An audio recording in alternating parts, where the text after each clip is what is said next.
Ергежейлі еліне саяхат. Бердібек Соқпақбаев. Қыстың орнын жаз басып, жарқырап жылына бастаған кезде қыстаудан жайлауға ауысатын әдетім бар. Қыстауым кабинетіндегі диван кереуетім, жайлауым балкон. Күн жылынысымен үйде ұйықтауды доғарып, таза ауада ұйықтаймын. Таза ауада ұйықтаудың пайдалы екенін жұрттың бәрі біледі. Бірақ бәрі бірдей іске асыра бермейді. Біреулердің бұған жағдайы келмейді. Айталық пәтерінде балкон жоқ. Енді біреулерге кәрі жезде жалқаулық бөгет жасайды. Шойындай ауыр алақанымен екі иықтан жаншып басады да. Әуре боп тасымалданып қайтесің? Жылы үй жұмсақ төсекте ұйықтай салсаңшы дейді.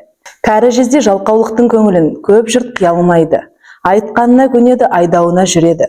О баста мен де сондай едім. Жалқаулықтың ырқына көнгіш едім. Сөйтсем одан табар пайдам жоқ екен. Шегер залалым ұшан теңіз. Содан соң жездекеме айтар сөзімді бекемдеп, бірақ айттым. Сен мені иықтай бергеніңді қой. Сенің достығыңнан да маған денсаулығым қымбатырақ. Мен енді таза ауада ұйықтауды әдетке айналдыруға белімді бекем буған адаммын, дедім. Июнь айының бастапқы күндерінің бірі, таңертеңгі мезгіл. Әлгі айтқан рахат балконда түнеп шығып, енді тұрайын деген оймен төсегімде шалқамнан керіле түсіп жатырмын. Күн әлі шықпаған. Ақшыл қызғылт шұғыла шығыс көкжиекте жаңа кеңейіп айқындалып келеді. Біздің үй қаланың қақ ортасында. 9 жолдың шуы мол торабында болса да, таңертеңгі сергек тыныштық әлі бұзыла қоймаған. Жұрт аяғы жапа-тармайғай әлі қозғалмаған. Бүгін мен үйде жалғыз едім. Әйел бала-шағамды кеште пойызбен Семейге қайын жұртыма аттандырып салғам. Әйелімнің ел-жұрт туған-туысқанын көрмегеніне бірталай жыл.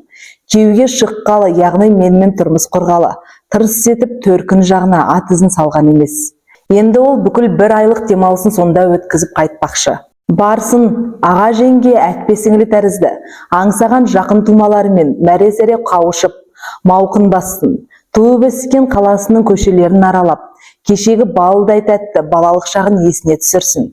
Кішкентай қос тентегім 3 жасар Әли мен 2 жасар Мұхтар үшінде бұл сапар зор мереке емес пе?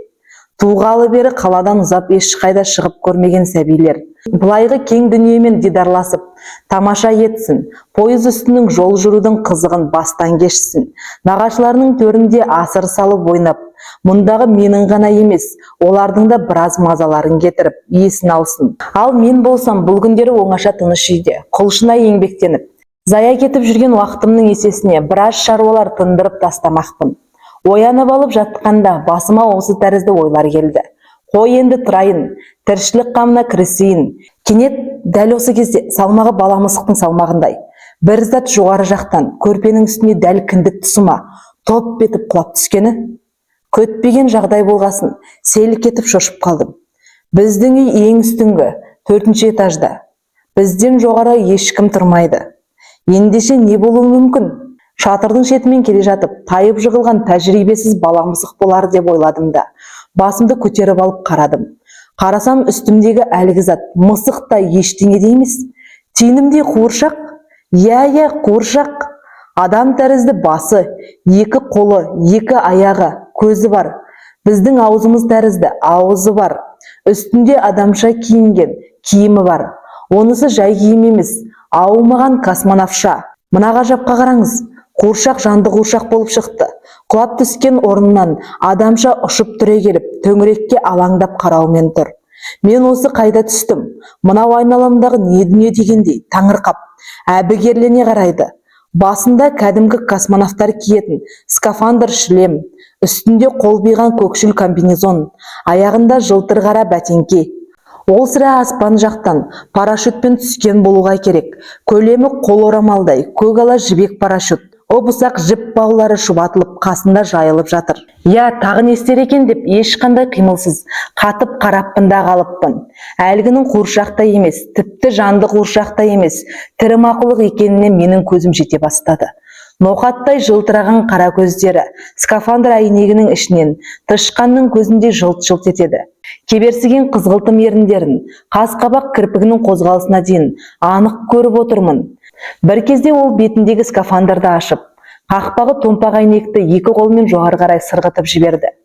Ертеңгі салқын ауаны кеуде керіп, рахаттана жұтады. Маңдайы тершіп, бусанып, азырақ ентігіп тұр. Иә, қуыршақ емес, тірі мақұлық. Кәдімгі өзіміз тәрізді жаны бар адам. Айырмашылығы тек тинімдейлігі. Бойының ұзындығы шамамен бір сүйемнен аспайды. Қуыршақ космонавт парашюттың өз денесіне байланған бауларын бір-бірлеп шешіп, ағытуға кірісті.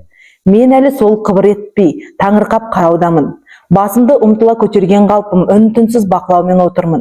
Бір кезде ол өзіне үңіле қарап қалған. Мені көрді. Екеуміздің көздеріміз тоқайласып қалды. Көргені түссін бейшараның зәресі ұшып кетті. Дәл бір жаналғыш әзірейіліні көргендей болды.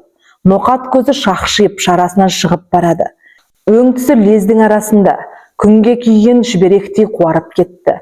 Шынымды айтсам, мен сасыңқырап қалдым. Өңімді дереу жылытып күлімсіреген болдым. Қолыммен ишаралап, сен менен қорықпа, шошыма, мен саған тимеймін, ешқандай жаманшылық істемеймін деген сөздерді айттым. Менің не айтып жатқанымды ол дәлме-дәл түсінбегенмен, бейілімнің жұмсақтығын аңғаратын тәрізді. Үрейленген қалпынан біраз басылып, бет жүзінен аздап та болса сезім белгісі білінейін деді. Қолын кеудесіне қойып, еңкейіп, инабатпен тағзым етіп, нәзіктеу жіңішке дауыспен олдағы бірдеңелер айта бастады. Үнінде бет жүзінің құбылыс қозғалысында аянышты жалынып жалбарыну бар. Тақсыр, аяушылық ете көріңіз, мен де өзіңіз тәрізді тірі пендемін. Менің де сізге істер ешқандай жаманшылық, жаулығым жоқ дейтін тәрізді. Еңкейе түсіп, үш саусағыммен әлгіні белінен ептеп ұстадым да, бері көз алдыма алып келдім. Анықтап үңіліп қарай бастадым. Қорықпа, мен саған тимеймін, қасың емес досыңмын деп, екінші қолыммен басынан майдалап сипап, тағы да ұғындыра түсіп жатырмын. Бұған ол басын иіп бірдеңелер айтады. Тақсыр құп болады, менің тағдырым енді сіздің қолыңызда. Не істеймін десеңіз, істей аласыз, дегендей ешқандай қарсылықсыз, саналы түрде бағынғандық байқалады түрінен. Міне енді ол екеуміз ас үйде стол басында шай ішіп отырмыз. Мен өзімнің күндегі дағдылы орнымда отырмын да. Қонағым ас ішетін үстелдің үстінде, бір жақ шетіне таман отыр. Астына орындық етіп, сіріңке қорабын, стол етіп, алдына шай салатын қаңылтыр қобдишаны қойып бердім. Қобдишаның үстіне дастархан етіп, бір жапырақ ақ қағаз жайдым. Бұның бәрін тинімдей қонағым мен тарапынан көрсетілген зор жақсылық ретінде қабылдап, көңілі сабасына біршама түсіп болды. Өз үйінде өз дастарханның басында отырғандай, ара-тұра жадырай күлімсіреп қояды. Әлгінде асқа отырарда, ол үстіндегі қалбиған қалың комбинезонды шешіп, ваннада менің көмегіммен беті қолын жақсылап жуған. Комбинезонның ішінен қабаттап киген жеңіл қоңыр шалбары, жүнінен тоқылған әдемі свитері бар екен. Шалбарының балағы жіптіктей, бойына жарасымды, жеңіл киімдерімен құнттай боп, өте биязы, әрі ықшам отыр. Адам қуыршақтай болған соң сұлуланып кете ме? Жоқ әлде мына өзі сондай сұлу ма? Әйтеуір көркіне көз тойғысыз. Өң түсінің шашының бояулары кісі таңғалғандай. Ағы ақ, қарасы қара, ап-айқын. Оң жағына қисайта тараған, қою шашы көмірдей қап-қара, көздері қарақаттай мөп-мөлдір. Күлімсіреген кезде маржан тістері аппақ болып жарқырап көрінеді. Екі бетінің ұшындағы қызғылт, қолдан қондырылған бояу тәрізді. Оймақтай кішкене ауыз, сәби аузындай монтиып, еріндері жаңа пісіп келе жатқан шиедей қызғылттанып уылжып тұр. Қонағымның алдына ақ нанның жұмсақ жерінен ұсақтап турап қойдым. Шай қасықпен алып май қойдым. Жей ғой деймін. Тоголь деген сөзді айтты да, ол көмейлене асап жей бастады. Бейшараның қарны ашқан болуға керек. Шай қасықпен бір қасықтай сүт ішті, бір жарым қасық шай ішті. Оның бойына шақ ыдыстың болмауы біраз ыңғайсыздық жасады. Стақанға немесе кесеге құйылған шайды көтеріп алып ішуге шамасы келмейді. Сондықтан қасықпен оның аузына тосып ішкізуіме тура келді. Құйтақандай бір түйір ірімшік жеді. Сонымен менің көктен түскен олжа қонағым нықсырып тойып та қалды. Тамақ үстіндегі бір байқағаным, тенімдей қонағымның ас ішудегі әдет машығы соншалық тенімдей нәзік, өте бір мәдениетті жан екені болмаша әр қимылынан білініп тұр. Нанды аса еппен саусағының ұшымен үзеді, майға батырғандай еппен батырады. Шайнағанда аузын ашпай, мылжыңдамай, үндемей шайнап, жұтқанда білдірмей жұтады. Шайды сүтті ұрттағанда да сондай. Тойдым, болдым дегенді білдіріп, алақанының қырымен тамағын сызып көрсетіп, Тоголь деген сөзді бірнеше қайталап айтты. Бұл сөздің мағынасын мен кейінірек білдім. Рахмет дегені. Тенімдей қонағым менің тамақ жесіме ғажаптана қарайды. Онысы түсінікті, менің бір асаған наным оған 5 күнге азық болар еді. Бір отырыста ішіп жегендерім ең кемі 1 айға азық. Соған ол таңырқамай қайтсын. Ойпырмай, мына дәудің тамақ жесі сұмдық қой. Нағыз жалмауыздың өзі шығар. Егер жеймін десе, мені де шақ етуге шашамды келтірмей, бірақ қылғытып жұтуы тақағау. Адамның туа біткен мінезі қашанда көрініп қалып отырады. Мен өзім әзіл әжуаға бейім жанмын. Басыма қылжақ бір ой сап етіп келе қалмасы бар ма? Елгежейлі қонағымды қорқытып көрсем қалай болар екен, дедім де, аузы басымды сүртініп, тамағымды кенеп жөтеліп алдым. Содан соң өңімді күрт суытып, ал енді мен сені жеймін дедім. Қонағым қазір ғана сол жымия түсіп, маған қаннен қаперсіз тамашалап қараумен отыр еді. Мына сөзді естігенде елең етіп, үркіп қалғандай болды. Кірпігі жыпылық-жыпылық етіп, өң түсі сұп-сұр болып кетті. Мен болсам одан бетер, ызбарланып, көздерімді жоғарылы төмен, дөңбекшіте төңкеріп, есініп алдым. Содан соң тинімдей қонағымды белінен әлгіндегіше 3 саусағыммен қысып ұстадым да, аузымды арандай ашып, жайлап алып келе жаттым. Басынан бастап қылғытып жұта салатын тәріздімін. Қойсаңшы, шыбын жаны түскір тәтті ғой. Тенімдей қонағымның бірі ғана шіңіп кетуге шамасы келді. Сірә біттім, құрыдым деп ойласа керек. Көздері жұмылып, мойны былқ-сылқ етіп, талды да қалды. Мен бұлай болады-ау деп тіпті де ойлаған жоқ едім. Шынымды айтсам, жаман састым. Байғұсты алақаныма салып, бетіне үрлегіштеп жатырмын. Бірақ есін жияр емес. Көздері өлермен болған торғайдың көзіндей, кілегейлене жабысып. Басы олай аударсам олай, бұлай аунатсам бұлай, былқ-сылқ. Енді не істеймін? Ойыннан өрт шығарының кері келді-ау. Осы күйде бұл енді есін жимай өліп кетсе не болмақ? Тағдырдың ойламаған жерде менімен кез келтірген, менің қолыма әкеп берген ғаламат құбылысы еді. Соның енді бірде-бір сыры ашылмай, өкінішті жұмбақ боп қалмақ па? Әй, осы менің жеңілтек мінезім-ай. Бірдеңені кейде ойланбай істей салып, артынан опық жеп, бармағымды тістеп жүргенім. Теңдемдей қонағымды ас ішетін столдың үстіне шалқасынан жатқыза салдым да, жүгіріп дәлізге шықтым. 03-ті бұрап, жедел жәрдемге телефон соғып жатырмын. Алло, жедел жәрдем бе? Тезірек келсеңіздер екен. Мұнда біреу талып, есін жия алмай жатыр. Неден? Қорыққаннан. Я, қорқып содан талып. Бұлай. Мен неден қорыққанын сіз қайтесіз? Одан да тезірек келіп, жәрдем берулеріңіз қажет қой. Жо, балай емес, ересек. Жо, мас емес, сау, сап-сау. Комсомол және Космонавт көшелерінің бұрышы. Жақсы, тосып алайын. Әйнегінде крест таңбасы бар. Ақ-сары машина зыр етіп келе қалды. Мен оны көшеде үйдің қасында тосып алдым да, аулаға бастап кіріп, тура біздің подъезге жетелеп әкелдім. Дәрігер жастау жігіт екен. Қасындағы санитарына зембілді алып жүріңдер деп бұйрық берді.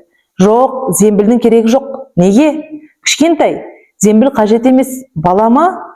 Жоқ, бала емес. Үлкендігі мынадай, қуыршақтай ғана. Дәрігер аң-таң. Сіз не айтып тұрсыз? Сіз бізді тәлкек етіп тұрғаннан саумысыз? Осыны айтып басқышпен жоғары жүгіре жөнелдім. Басқыштың 2-үшеуін бірден қабаттап аттап, құйғытып келем. 4-ші этажға лезде көтерілдім. Тенімдей қонағым сол мен жатқызған орында сұлық жатыр. Оны-мұны зат алғандай іліп ала салдым да, сол екпінімнен тынбастан қайта жүгірдім. Өрттен безіп қашқандай, жаны ұшырып тік төмен зырлап келем. Міне 1-ші этажға түстім. Сырт есіктен шыға берген кезде сол арада есікті ашық тұру үшін тіреп қоятын добалдай бір тас болушы еді. Қырсық шалып әлгі аяғымды қағып алмасын бар ма? Ұзынымнан созылып, таяқ тиген көбелектей құлап түстім. Оңбай қалдым. Есіктің шыға беріс бет алды ояң. Жауынның жан жақтан сарқын аққан шалшық суы әлгі араға жиылып, жарқырап жатады. Бүгінде солай еді. Ет бетінен созылып құлап түскенде, қолымдағы адам ұшып кетті де, шалшық судың дәл ортасына барып болш жете қалды. Дәрігер де, оның қасындағы санитарлар да бұның бәрін көріп қарап тұрған.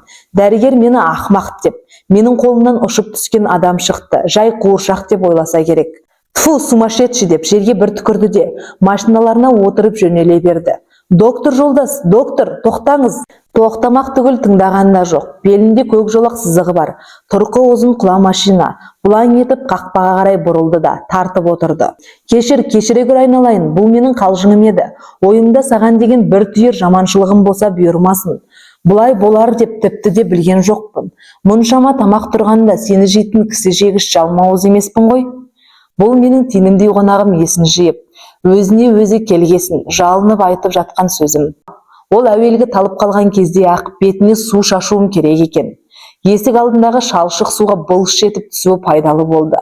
Басын тітіркене шайқап, үсті сүме-сүме боп тіріліп тұрып келе жатқанын көргенде қуанғаным-ай. Енді міне тенімдей қонағым су ішінен су құйып шығарған тышқандай малшынып алдымда тұр. Көздерінде маған деген сенімсіздік, үрей бар. Жоқ, мен өзімнің әлгіндегі бұған істеген ақымақшылығымды еш уақытта да кешірмеймін. Жаманның ақылы түстен кейін кіреді деп, сондайда қалжың болады ма екен? Тенімдей қонағымның былғанған сырт киімдерін түгел шешіп алдым. Іш киімдері кәдімгі біздікі секілді тұрсый майка. Тоңғандықтан ба, әлде қорыққандықтан ба? Жағының жүні үрпиіп дір-дір етеді. Иығына бір нәрсе жабайын десем, не жабарымды білмеймін. Менің киімдерім оған киім болмайтыны белгілі. Сосын ар ойлап бер ойладым да, ақыл таптым. Іші жүн, жып-жылы тері биялайым бар. Соның біреуін стол үстіне әкеп қойдым да, тенімдей қонағыма, мынаның ішіне кіріп жата тұр. Мен сенің былғанған киімдеріңді тазалап кептіргенше, осында жатып демал, жылынасың дедім. Менің айтқандарымды ол түсінді. Ұйықтайтын қапқа кірген адамша, биялайдың ішіне аяғымен сүңгіп кірді де кетті. Басына қол орамалымды әлденеше қабаттап жастап, биігіре кеттім. Биялайдың аузынан қонағымның қылқиып басы ғана шығып жатыр.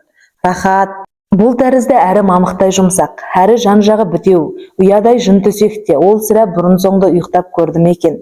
Тенімдей қонағымның суы болып былғанған киімдерін балконға алып шығып, кепсін деп жайып қойдым. Кеппей тазартуға болмайды. Сосын қайтадан кабинетіме кірсем, ергежейлі қонағым құндақтаулы баладай, балбырап көздері жұмылып ұйықтағалы барады. Бейшараның ұйқысы келген екен ғой. Ұйықтасын дедім де, жүзіне қызықтап біраз қарап тұрдым. Ойымда неше түрлі жұмбақ. Япыр-ау, бұл не қылған жан? Бұның елі, жері қайда? Кенет менің есіме баяғыда Гулливер саяхаттай баратын ергежейлі елі түсті. Мынау сол елден болмаса не қылсын? Ергежейлі елінің азаматы.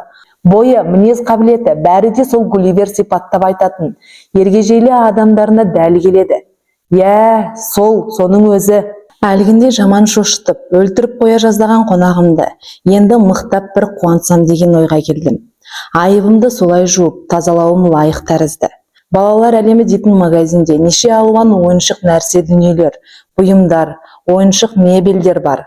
Қазір тез барып, соларды сатып алып келіп, кабинетімнің анау оңаша бұрышына жайғастырып қойсам, қонағымның ұйқысын бұзбай, еппен алып барып, күмістей жарқыраған серіппелі, әдемі ойыншық кереуетке жатқызсам. Сосын ол бір уақыттан кейін оянады ғой. Оянған бетте өзінің стол үстінде тері биялайдың ішінде жатпағанын көреді. Өз бойына шақ, әсем кереуетте жатыр. Асты-үсті таптаза, ақ шаңқаңдай ақ жайма, басына мамық жастық. Ол әуелі таңырқап не болғанын түсіне алмайды. Өңім бе, жоқ түсім бе деп ойлайды. Жан-жағына қараса неше алуан әдемі жиһаз бұйым. Сосын бұның бәрі түс емес, өңі екеніне оның көзі жетеді, қуанады. Менің оған шынайы достық белгілегі адам екенім өзінен өзі айқындала түседі. Қонағымды оятып алмас үшін аяғымды ұшынан басып, кабинетімнен шықтым. Сырт есікті кілттедім. Біздің үйдің дәл іргесінен балалар әлеміне дейін троллейбус қатынайды. Соған отырдым да зыр ете қалдым. Іздеген нәрселерім тіпті артығымен бар болып шықты. 3 сом 90 тиынның әдемі бір құмыра ойыншығы үйге түсіпті. Төбесінде шатыры, есігінің алдында жазып қағар қалқымасы бар. Екі қабырғасында екі терезесі кәдімгідей ашылып жабылатын есігі бар. Ойыншық үй болғанмен менің тенімдей қонағым үшін таптырмайтын әсем пәтер жай. Сол үйді сатып алдым. Жасауы тамаша. Жұқа тақтайша, таяныштарды құрып, оп-оңай тұрғыза салуға әдемі ойыншық керует. Оған лайық ойыншық гардероб. 4 орындығы мен ойыншық стол, бір сыпыра ойыншық ыдыс-аяқ сатып алдым. Осылайша ергежейлі қонағыма оңаша үйде, ол үйдің ішін жасаулап жайнатып жіберерлік жиһаз дүниелерде оп-оңай табыла кетті. Бұдан кейін ол әйел әпер деп қиғылықты салмас па екен, деп өз-өзіме жымиып күліп қоям. Базарлаған адамдай үйге бір құшақ нәрсе арқалап келдім. Ергежейлі қонағым әлі ұйықтап жатқан болар. Ұйқысы әбден қанып оянсын деген оймен аяғымды тағы да ұшынан басып кабинетіме кірдім. Сөйтсем тинімдей қонағым оянған. Биялайдың ішінен шығып, столдың қақ ортасында қас қабағы кіртиіп, әлденеге ренжіп тұр. Мені көріп, стол үстіндегі сиясауытты нұсқап көрсете береді. Сиясауыттың біреуінде сия бар еді де, екіншісі бос еді.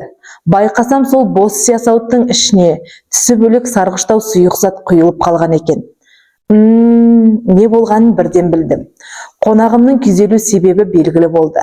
Бірақ бұл үшін мен оған ешқандай да реніш білдіргем жоқ. Оның орынсыз болар еді. Өйткені біз секілді ол дағы тірі жан. Оның да табиғи мұқтаждықтары болуы заңды нәрсе.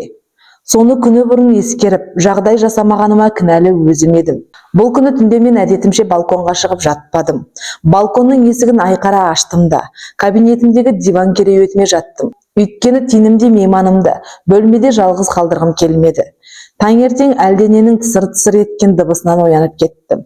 Басымды көтеріп алып қарасам, тысырлатып жүрген менің тинімдей қонағым.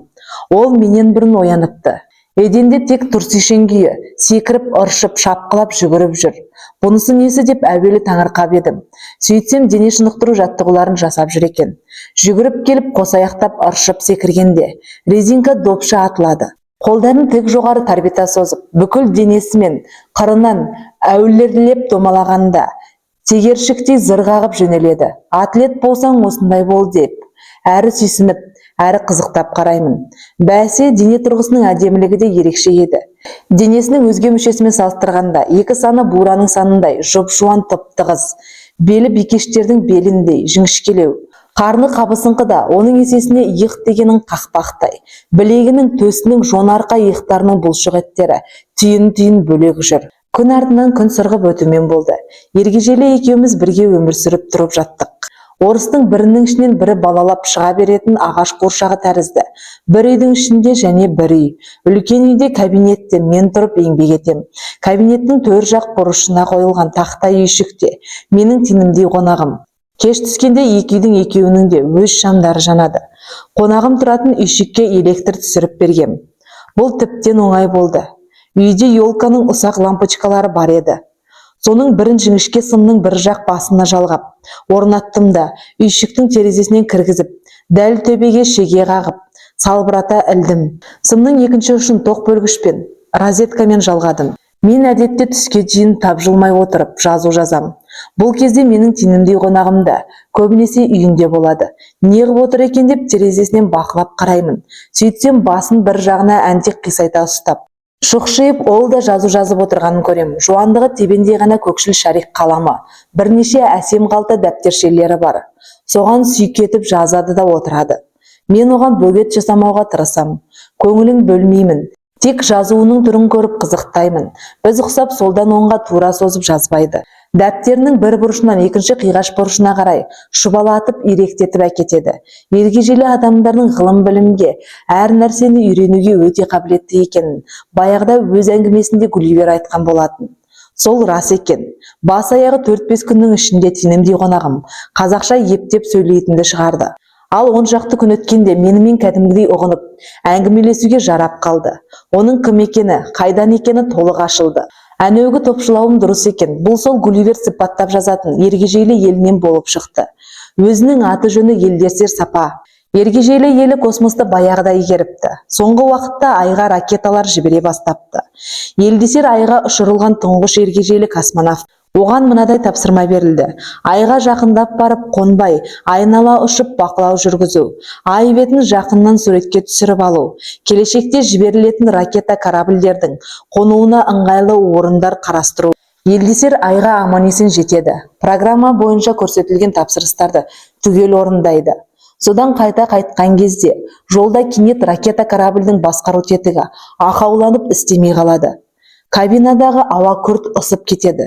Жермен, ергежейлі елімен радио байланыс үзіледі. Елдесер сонда да сасып салдырамайды. Қолдан келген амалдың бәрін істейді. Бірақ ракетаның ауасы түзелмейді. Кабинадағы ауа ысыған үстіне ысып, әрберден соң тіпті төзуге мүмкін болмайды. Күйіп жанып өліп бара жатқан соң, Елдесерге катапульта кнопкасын басып қап, секіруден басқа амал қалмайды. Аспанда қанша уақыт қалықтап ұшып жүргенін Елдесер білмейді. Өйткені катапульта кнопкасын басар кезде кірелі шықтылы ғана есі болады. Содан соң есінен танып қалады. Қайтадан есін жиғанда қалықтап әлі ұшып келе жатқанын көреді. Бір уақыттарда төменгі жақтан жер байқалады. Бұл қай материк болды екен деп өңіліп қараумен болады. Өз елінің қалаларына ұқсамайтын, аумағы орасан зор, үйлері зәулім, үлкен керемет бір қала көрінеді. Ол біздің Алматы. Бұдан кейін не болғаны оқушыға белгілі. Тағдыр Елдесерді менің балконыма, менің дәл үстіме әкеп топ еткізіп қондырады. Бір күні мен Елдесерге Гулливер туралы айттым. Осындай да осындай, бұдан 300 жыл шамасы бұрын Үнді мұхитында Ағылшын елінің бір кемесі апатқа ұшырайды. Адамдары суға батады. Солардың ішінен Гулливер дейтін біреуін толқын шала жансар күйде бір құрлық аралға шығарып тастайды. Сөйтсе ол арал ергежейлі елі екен. Гулливер бірнеше ай сонда өмір сүріп, талай қызық оқиғаларды бастан кешеді. Кейін еліне қайтып келгесін, көрген білгендерін әңгімелеп айтып береді. Сіздің ел туралы біздің естіп білуіміз міне содан дедім. Елдесер менің әңгімемді ден қоя тыңдап алды да. Мен бұл оқиғаны білем деді. Қайдан білесің? Бұл оқиға біздің еліміздің тарихында жазылған. Бірақ бізде оны Гулливер демейді, тау адам деп атайды. Еліміздің ортақ қаласы Мелдендода тау адамға орнатылған ғажайып ескерткіш бар. Ескерткіштің үлкендігі шамамен дәл сіздің бойыңыздай. Мен үшін бұл таңғаларлық жай болды. Елдесерді уыздай жас жігіт болар деп ойлағаным дұрыс екен. Өз есептері бойынша оның жасы 230 айға аяқ басыпты. Ергежейлі елінің астанасы Мелдендо қаласында мұғалімнің семьясында туған. Әуелде 110 айлық мектепте оқыған.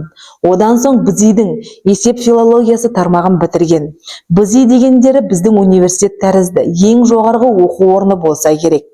Елдесер үйленбеген бойдағы екен. Еліңде сүйетін қызың бар ма десем, бар дейді. Әдемі ма? Өзіме ұнайды. Елдесер маған жақсы ермек, серік болумен қатар пікірлес дос болуға айналды. Ақыл ойға алғыр, өте сезімтал жан. Не туралы болмасын сәбидей адал ойлап, адал топшылайды. Ол екеуміз түстен кейінгі уақытымызды негізінен демалуға арнаймыз. Елдесер үшін демалудың тамаша жолы табылды. Біздің үйде балаларым шомылатын кішкене ванна бар. Соны таңертең балконға шығарам да толтыра су құям. Күннің жылуымен ол су түс қайтқанша жылып, жып-жылы болады. Кейде күн ыстықта ысып та кетеді. Елдесер шешініп тастайды да сол суда рақаттанып шомылады. Бейнебір аквариумға салып қойған балық тәрізді. О шетінен жүзіп бұ шетіне, бұ шетінен жүзіп о шетіне барады. Әбден шомылып болған соң сыртқа шығады да балконның ып-ыстық тас еденінде денесі жез құмандай қып-қызыл күрең боп күнге қақталады да жатады. Қара теңіздің жағасында домалағаннан бір кем емес. Кешкі уақытты көбінесе әңгімемен өткіземіз. Телевизор қараймыз. Сіздің елде телевизор бар ма деп сұраймын. Бар. Біздегі телевизор түрлі түсті бояулармен көрсетеді дейді. Бір күні Елдесер, тауаға, маған қаланы аралатып көрсетсеңіз қалай болады деп өтініш жасады. Жарайды, көрсетейін.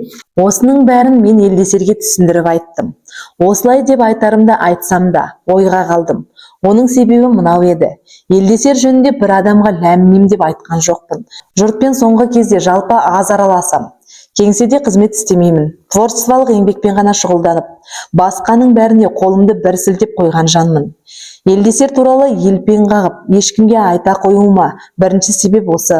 Екінші себеп, мен бұл кезде өте бір тығыз жұмыстың үстінде отыр едім. Соны бітірмейінше ешқайда қия басып шықпауды, ешкіммен араласпауды өзіме міндет етіп қойғам. Елдесер жайлы біреуге бірдеме деп айтар болсам, ол және біреуге айтады. Және біреуге айтады. Адамдардың әуесқойлығы қандай екені маған жақсы мәлім. 30 тістен шыққан сөз, табанда 30 рулы елге жайылады. Содан соң қазіргідей уақытым тапшы кезде маған тыныштық бола ма? Айналайын көрсетші, сенің үйінде тінімде ергежейлі бар дейді ғой, деп танитын танымайтындар қаптап шұбырып келе бастамай ма? Істеп жатқан жұмысым содан соң қалмай ма бір далада? Осының бәрін мен Елдесерге түсіндіріп айттым. Әзірше сенің басқа жұртқа мәлім болмай тұра тұрғаның мақұл дедім. Бұған ол бірден келісті, тіпті қуана келісті. Жұртқа бір көрінген соң өзіне де маза қалмайтынын ол да жақсы біледі. Ал қаланы аралап көруге құштар болсаң, оның бір амалын табайық дедім. Менің оңай оспақ портфелім бар. Әрі портфель, әрі чемодан орнына ұстаймын. Елдесерді көшеге соның ішіне отырғызып алып шықпақшы болдым. Астына өзінің бір орындығын қойып, жайғастырып отырғыздым. Дәл тұсынан самолеттің иллюминатор терезесі тәріздендіріп, кішкентай тесік тесем. Содан соң портфель ұстаған адам боп, жаймен көше аралап кетіп бара жатам. Елдесер болса тұсындағы ойық терезеден бәрін көріп отырады. Бұл ақылым Елдесерге ұнады. Тек портфельді тесе бастағанымда, тауаға су жаңа портфель екен, бөлінетін болды-ау деп аяушылық білдірді. Мен қалжың шыңын араластырып, тәйірі портфель деген не ол, бұйым ба? Дос көңілі үшін бұдан да зор құрбандыққа баруға болады, деп жауап бердім.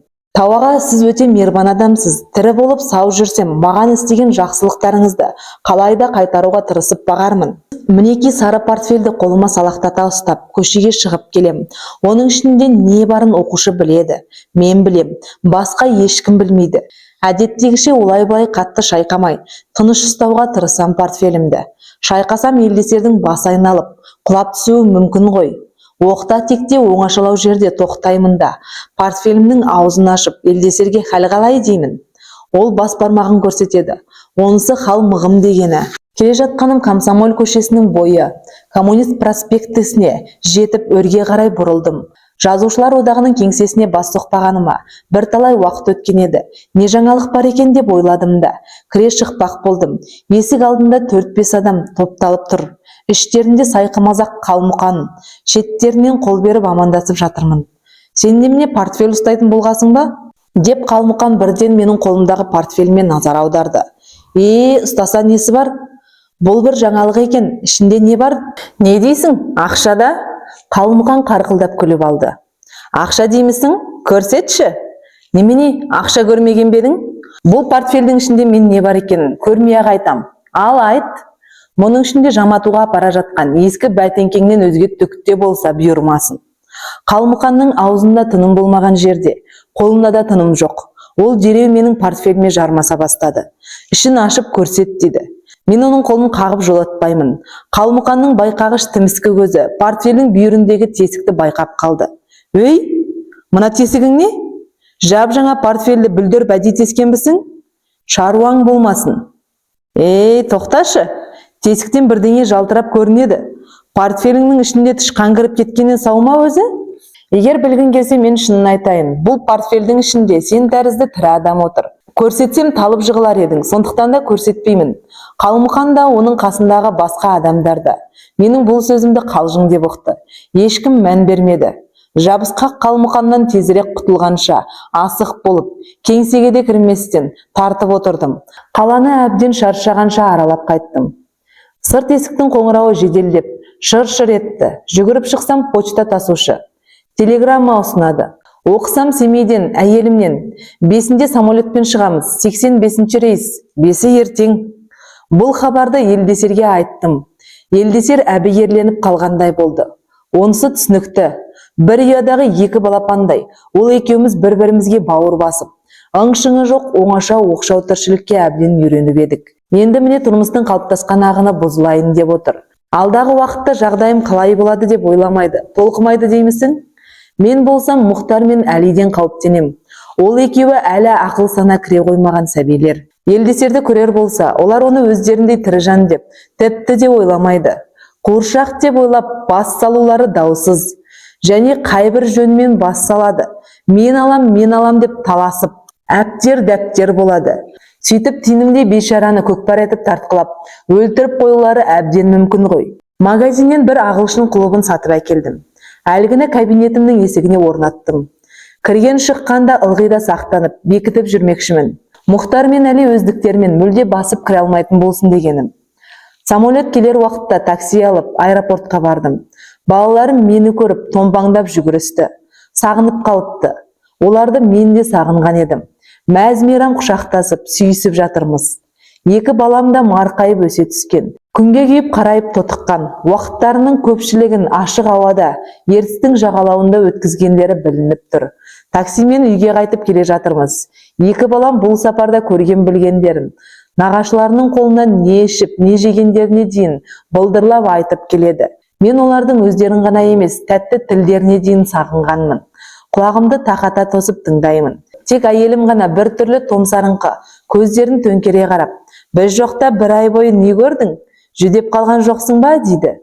Шыныма, мысқылыма түсіну қиын. Әй, осы әйелдер-ай, іш қатпарында не бұғып жатқанын біліп көр. Мен қазір үйде жалғыз емеспін. Біз екеуміз дедім. Ол кім тағы? Қасында біреу бар. Сендер кеткелі бері ол екеуміз бірге тұрып жатырмыз. Әйел ме, еркек пе? Еркек болады.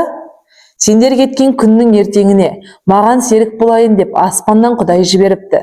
Не дейді? Рас айтам, ғажайып адам. Бойының үлкендігі бір сүйем. Осы сен менімен қосылған күннен бері бір дұрыс сөйлеп көрген жоқсың. Дәл осы жолғы сөзіңнің дұрыстығына басты көге бармын. Осы тәрізді әңгімемен үйге келдік. Қалтамнан кілт алып, сыртқы есікті ашып жатырмын. Кірдік. Жайғасып болған соң әйелімді ас үйге оңаша алып бардым да, елдесердің жайын түгел айтып бердім. Ол жымың-жымың күледі. Сенбейді. Рас болса көрсетші деп тағат қылмай асығады. Әйелімді кабинетке ертіп кірдім. Есікті балалар кірмес үшін дереу кілттеп жауып алдым. Елдесер көрінбейді. Елдесер қайдасың? Мына жеңген келді. Үйшіктің төкімді есікшесі сырт етіп ашылып, Елдесер шыға келді. Әйелімнің көздері шайтан көргендей бақырайып кетіпті. Тау жеңге, сәлеметсіз бе? Ат көлік аман келіп қалдыңыздар ма? Деді Елдесер, айтар сөзін бұрын жаттап алғандай, тақ-тақ етіп. Әйелімде таңырқаудан ес қалмады. Елдесердің саналы тірі жан екеніне ол әлі де сенбей тұр. Берді, мынау бір керемет қой. Адам құсап кәдімгідей ап-айқын сөйлейді. Адам құсабың не? Мен саған айттым ғой. Берді, оңбай кетейін, адам емес. Сен бұл ғажап ойыншықты қайдан алдың, а? Ой, сен ұғамысың, ойыншық болса сөйлей ме? Тау жеңге, мен ойыншық емеспін. Елдесердің тірі жан екеніне әйелімнің көзі әрең дегенде жеткендей болды. Елдесер бір күні өлім аузынан қалды. Кабинетінде жұмыс істеп отырдым да, аз ғана уақытқа шығып, есікті кілттемей кеттім. Қайта қайтып келсем, әлгінде ғана өз бөлмелерінде тып-тыныш ойнап отырған Әли мен Мұхтар көктен түскендей осында. Елдесер тұратын үйшікті құлатып, бұзып тастаған. Үйшіктің шатыры бір жақта, қабырғалары бір жақта жайрап жатыр. Әлденеге таласып, жұлқысып, шұрқырасып жатқан екі бұзақының үстіне келдім. Сөйтсем, таласып жатқандары Елдесер екен. Жасы кіші Мұхтар оны екі қолына қысып ұстап, кеудесіне басып алған. Әли одан тартып алмақшы болады. Мұхтар кішкене болғанмен шақар, шыр-шыр етіп бермейді. Ой, өлтірдіңдер, тастаңдар деп ақырып жібердім. Елдесерді қолдарынан жұлып алып қарасам, былық-сылық, бет жүзі, мойны, қолдары қанталап қып-қызыл болған. Әйтеуір еш жері сынбаған, қирамаған тәрізді. Кеудесінде жаны бар. Диванға шалқасынан жатқыздым да, екі қолын бір жоғары бір төмен созып, жасанды тыныс бере бастадым. Мұрнына мүсәтір спирт иіскетіп, әрең дегенде тірілтіп алдым. Мұхтар мен Әли аң-таң. Папа, сен бұл ойыншыққа не істеп жатырсың дейді. Ақмақтар, бұл ойыншық емес, тірі адам. Ендігәрі бұған тиюші, жолаушы болмаңдар деп, Әли мен Мұхтарды кабинетінен қуып шықтым. Сағат таңертеңгі 9-ды соққан кезде бүкіл еліміздегі секілді Алматыдағы ұлылы-кішілі мың сан мекемелер өздерінің қажырлы еңбек күндерін бастайды. Дәрежелері әрі, алатын жалақылары, ішетін тамақ, киетін киімдері әрі қалай. Бірақ мақсаттары 1000 сан қызметкерлер еселеген жігермен құлшына келіп, әрқайсысы өзінің тиесілі жұмыс орындарына отырады. 1000 сан қалам жорғалап, 1000 сан телефон шырылдап, кәдімгі өзімізге танымал кеңсе өмірі, кеңсе тіршілігі басталады. Құйындай ұйытқыған осы өмір ағынына бүгін мен де араластым. Сағат дәл 9-ды ұрған кезде Астанадағы ең биік мәртебелі кеңсенің біреуіне телефон соғып, әуелі өзімнің жер бетінде бар жоғымды білдірдім. Содан соң төрағасының өзі мені қабылдауын өтінемін, маңызды шаруам бар дедім. Мен телефон соққан кеңсе республика президентінің кеңсесі еді. Ар жақтан жастау еркек дауысы естілді. Президенттің көмекшісі болуға керек. Шаруаңыз қандай шаруа деп сұрады. Кешіріңіз, мен оны президенттің өзіне ғана айтпақшымын. Ортақол төрелердің мұндайда шыр етіп жәбірлене қалатыны болушы еді. Мынау ондай емес екен. Жарайды, бәлен уақытта келіңіз деп президенттің қабылдайтын мерзімін айтты. Лауазымы жоғары кеңселерге мен өзім көп жоламаймын. Біріншіден шаруам бола бермейді. Екіншіден зәуде бір ісің түсіп бара қалсаң, қажет деген адамыңа бірден ене қою қиын. Қабылдау бөлмеде кезек күтіп отырып қаласың. Мұндай күту кейде тым ұзаққа созылады. Маған осынысы ұнамайды. Өзімді өзім қолымнан келгенше тәртіпке баулитын адаммын. Президент кеңсесіне дәл айтылған уақытта жетіп келдім. Ойлағанымдай болды. Қабылдау күтіп отырған біраз адам бар екен. Шет жақтан мен де жайғастым. Дәл қасында жуан қарын, шоң желке біреу, пысынап терлеп, мойны басын қол орамалымен сүрткілеп, мазасы кетіп отыр. Сәл қимылдап қозғалса, астындағы шибыт орындық дірдектеп, сықыр-сықыр етеді. Сынатын болдым-ау деп жылап арыз айтқандай болады. Міне кезек маған келді. Тесік бүйір сары портфелімді қолыма ұстап кірдім кабинетке. Портфельсіз кіруімде мағына жоқ. Қос қабат есіктің ар жағынан тай шаптырым ұзын кабинет көрінді. Былқылдақ қалың кілемнің үстімен төрге жеткенше бірталай уақыт өтеді. Сәулетті зор кабинет қанша тәкаппар болсаң да, өзіңнің түкке тұрмайтын ұсақ адам екеніңді ұғындырып тастағандай болады. Президент мосқал жастағы адам. Орнынан тұрып, столынан бері таман шығып, қол беріп ілтифатпен қарсы алды. Жасы да, лауазымы да үлкен бола тұрып, кішіпейіл мінез көрсетті. Ұнап қалды. Жұмсақ креслоға шөге түсіп, жайғасып отырдым. Президент менің кім екенімді, аты жөнімді біліп отыр екен.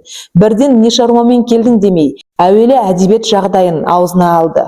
Жазушылар хәлдерін қалай, не жазып жүрсіңдер? Дүниеге нендей жақсы кітаптар келіп жатыр? Халтуршик жазушылар азайды ма? Жоқ әлде арам шөптей қаулап көбейіп келе ме? Жастардың жай жағдайы қалай? Ешкім оларды ренжітпей ме деген секілді. Кәдімгі өзімізбен өзіміз әңгімелейтін шынайы тіршілік сөзім бастап алып жөнелді. Мен бұнысына сүйсіндім. Әлден уақыттан соң ғана не шаруамен келіп едің деді. Келген шаруам бір оғаш шаруа дедім де айта бастадым.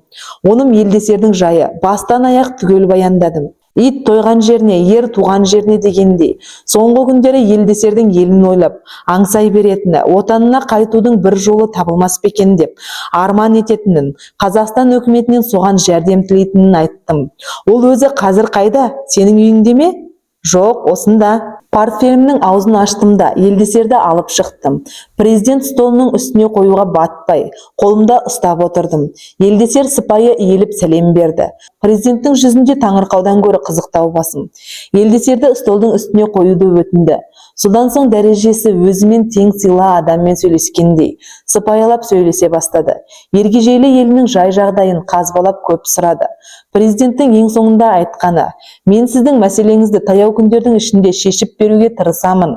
Еліңізге аман сау қайту үшін қолдан келген жәрдемнің бәрін істейміз. Олжаға батқан адамдай көңілденіп қайттық. Мазасыз күндер, мазасыз сағаттар басталды. Елдесер жайлы хабар лезде бүкіл қалаға жайылыпты. Біздің үйдің телефонында тыным жоқ. Қаптап адамдар келе бастады. Көпшілігі газет, журнал қызметкерлері, тілшілер.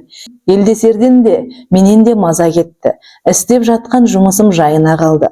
Ғылым академиясында пресс-конференция болды. Елдесерге көптеген сұрақтар берілді. Одан соң жазушылар үйінде, журналистер үйінде елдесермен кездесулер болды. Кездесулердің соңынан ергежейлі космонавтың құрметіне қонағасы беру, ішіп жеу. Бұл жұртты қойсаңшы, борылданып алған соң дүниенің бәрін ұмытады. Ештеңемен санаспайды. Елдесерді дәл өздеріндей көреді. Оның тиімділігін есіне алмайды. Іш деп зорлайтынын қайтерсің. Ішпесе өкпе айтады. Кейбіреулер елдесерге коньякты өздері ішетін рюмкамен ұсынады. Біз үшін оймақтай көрінетін рюмка, елдесер үшін шелекпен тең екенін ескермейді. Кісі шелектеп коньяк іше ала ма? Уақа емес, ішсін.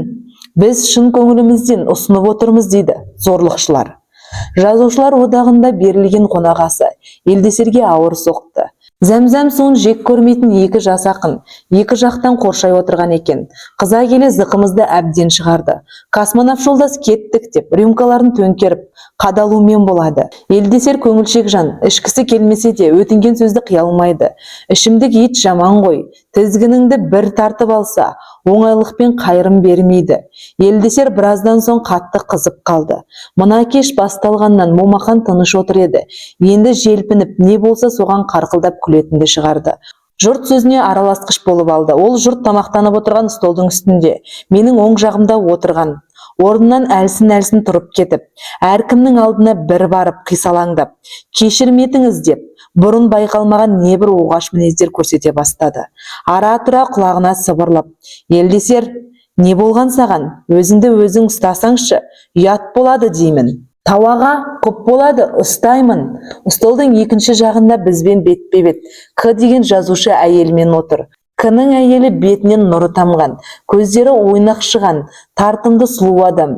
Елдесер бір кезде соның алдына барып, басын сәнмен иіп сәлемдесіп, кешіріңіз, сізбен танысуды өзіме зор бақыт санар едім, демесі бар ма? Мен К-ны өте жақсы білем. Барып тұрған қызғаншақ адам. Әйелін жұрттан қызғанғанда жарылып өліп кете жаздайды. Елдесердің қылығына жаман састым. К оған әйелін қызғанып бір сойқан істемесе жарар еді деп ойладым. Әйел болса ешқандай абыржымады. Күлімсіреген жүзбен елдесерге сұқ қолының саусағын созып ұсынды. Тырнағына қызыл бояу жағылған, сүйріктей әсем саусақты елдесер қадалып сүйіп жатыр. Абайыр болғанда қызғаншақ К кереметтей ұстамдылық көрсетті. Ол дағы жайбарақат күлімсіреп қарап отыра берді. Ертесінде елдесерге түнде қонақасының үстінде осындай ыңғайсыз мінез қылықтар көрсеттің десем білмейді. Тауаға, жұрттың көңілін қимай іше берем деп мас болып қаппын. Не істеп не қойғанымның бірі есімде жоқ дейді. Бұдан кейінгі қонақасыларда ол ішімдікті татып алмайтын болды. Елдесерді Москва шақыртып жатыр. Елдесер досым, қуана бер, енді ұзамай еліңе қайтасың дедім. Көзіңіз анық жете ме? Жеткенде қандай? Бір топ адам болып елдесерді кешкі ұшақпен самолетке шығарып салып қайттық. Тауаға тірі болып жер басып жүрсем, сіздің жақсылықтарыңызды еш уақытта ұмытпаймын, деп ол менімен жыласып ажырасты. Арада 2 жыл өткенде телеграмма алдым. Отаныма қайтатын болдым. Сізді жан-тәнмен сүйіп құрметтеуші елдесер депті. Арада 2 ай өтті. Күз кезі. Ыстық қайтқан қалада тұру, жұмыс істеу, жаздағыдай емес едәуір жеңілдеген. Бір күні үйде тек өзім кабинетімнің терезесін айқара ашып тастап, жазу жазып отыр ем. Кенет жылап оянған баладай, телефон оқыс шылдыр ете қалды. Бұл Республикалық Сыртқы істер министрлігінен. Бізге тез келіп кетіңіз дейді. Мақұл дедім де трубканы іліп қойдым. Сыртқы істер министрлігінің менде не шаруасы бар? Шет елдің біреуіне елші етіп жібергілері келе ме? Неге шақырды екен деп антық боп, кідіріссіз келдім. Министр өзі отыр. Күлімдеген жүзбен қарсы алды. Соқпақбаев жолдас, сізге өзгеше бір елден келген шақыру бар. 1 ай мерзімге қонақ болып қайтуға шақырады. Қалай, барасыз ба? Қай елден? Өзіңіз қай елден болар деп ойлайсыз? Мен иығымды қомпаң еткіздім. Шақыру сізге Ергежейлі елінен келіпті, деді министр. Ергежейлі елінен? Иә. Мен бірден елдесерді есіме алдым. Бұл соның ісі екен ғой деген ой басыма жарық ете қалды. Шын айтасыз ба? Министр мырс етіп күліп жіберді. Міне қызық, сізді қалжыңдасуға шақырды дейсіз бе? Әңгіменің шын екенін білген соң, егер бару мүмкін болса барайын дедім. Онда дайындалыңыз, әуелі Москваға барасыз. Сапарыңыздың егжей-тегжейімен сонда танысасыз. Самолетпен Москваға келдім. Міне, СССР Сыртқы істер министрлігінде отырмын. Шегетін сапарымның сыпат ерекшелігі мүлде өзгеше. Сонау баяғы замандағы Гулливерден кейін Ергежейлі елінің топырағына аяқ басқалы отырған екінші алып адам мен екем.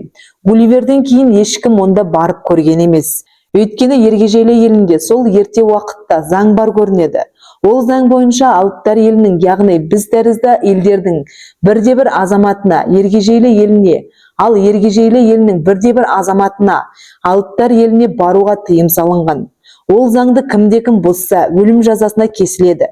Ергежейлі елінің өзге дүниемен ешқандай қарым-қатынасы, байланысы болмай келуі сондықтан екен. Әлгіндей заң барын білген соң мен шошып қалдым. Барған соң өлім жазасына кесіліп жүрмеймін бе дедім. Жоқ, қорықпауыңызға болады деп жауап берді Сыртқы істер министрлігіндегі жолдастар. Сөйтсем мені қонаққа шақыру мәселесін Ергежейлі мемлекетінің ең жоғарғы заң шығару орны ұлттық совпеттің өзі қарап шешіпті. Мен соның арнайы қаулысы бойынша шақырылған екем. 2 күн самолетпен ұштым. Одан соң вертолетке отырдым. Күндізгі уақыт, аспан ашық. Терезеден көз салып қарап келе жатырмын. Астында шетсіз шексіз көк теңіз, үнді мұхиты.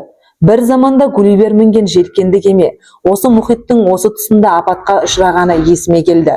Ол кезде самолет, вертолет түгіл моторлы кеменің өзі жоқ еді. Кенет менің ойымды ұшқыштың ергежейлі елінің самолеттері деп дауыстаған үні бөліп жіберді. Терезеге үңіле түсіп қараймын. Самолет тәрізді ештеңе көрінбейді. Тек алдыңғы жақтан үлкендігі тырнадай 10 шақты ақ құс екі қатар боп, үш гүлдене сап түзеп ұшып келеді. Сөйтсем ергежейлі елінің самолеттері осылар екен. Бізді қарсы алып, қошемет көрсетуге ұшып шығыпты.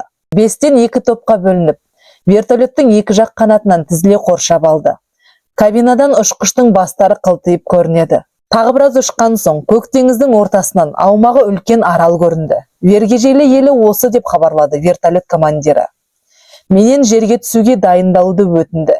Вертолет қонбайды, қонуға рұқсат етілмейді. Жерге қарай шұбатылып, ұзын жіп саты тасталды. Мен сонымен түсуге тиіспін. Москвада бірнеше рет жаттыққаным бар. Міне түсіп келе жатырмын. Мен түсіп болған соң, вертолет жіп сатыны жинап алады да ізінше кері қайтады. Дәл бір айдан соң менің бұл елде қонақ болу мерзімім біткен кезде қайта оралады. Тағы да жерге қонбай, әуеде қалықтап тұрып, төмен қарай шұбатылып, жіп саты тастайды. Мені бұл елден солай алып жөнеледі.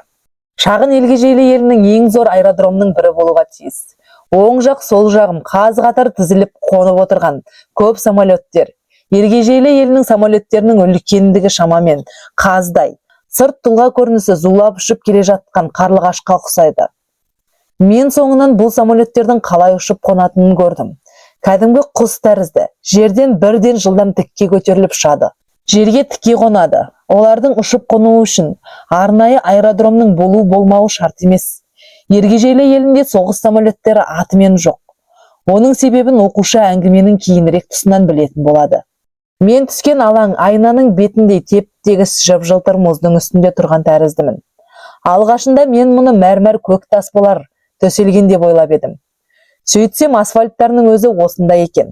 Айтуларына қарағанда беріктігі тастан да мықты, оңайлықпен тозбайды.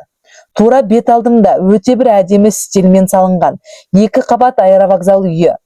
Оның қасында мені қарсы алуға жиылған қарақұрым қалың топ. Көбі ақ киімділер, барлығы қолдарына бірдеңе ұстап алған. Сөйтсем олары гүл екен. Қалың топ маған қарай қозғалды. Араларынан біреу суырылып шықты да жүгірді. Неге жүгіріп келе жатқанын ұға алмай қарадым да тұрдым. Әбден жақындап кеп қалғанда байқап таныдым. Елдесер, менің елдесер досым. Шынайы сағынысып көріскенде қалай болатыны белгілі ғой. Екеумізде арсалаңдап мәз болып күле береміз. Елдесер менің уысымда тұр. Құшырлана қысып жүрегіме басамын. Елдесер бармысың, аманбысың деймін. Бармын, аманмын, сізді көргеніме шексіз бақыттымын. Мосқал жасты дене тұлғасының бітіміндегі әдемілікті әлі жоғалтпаған сұңғақ бойлы, келбетті ергежейлі қалың топтың алдында оқшауырақ келеді. Бұл ергежейлі елінің басшысы, атақты Жасабол президент екен. Жасаболды мен сыртта Елдесердің айтуынан өте жақсы білем.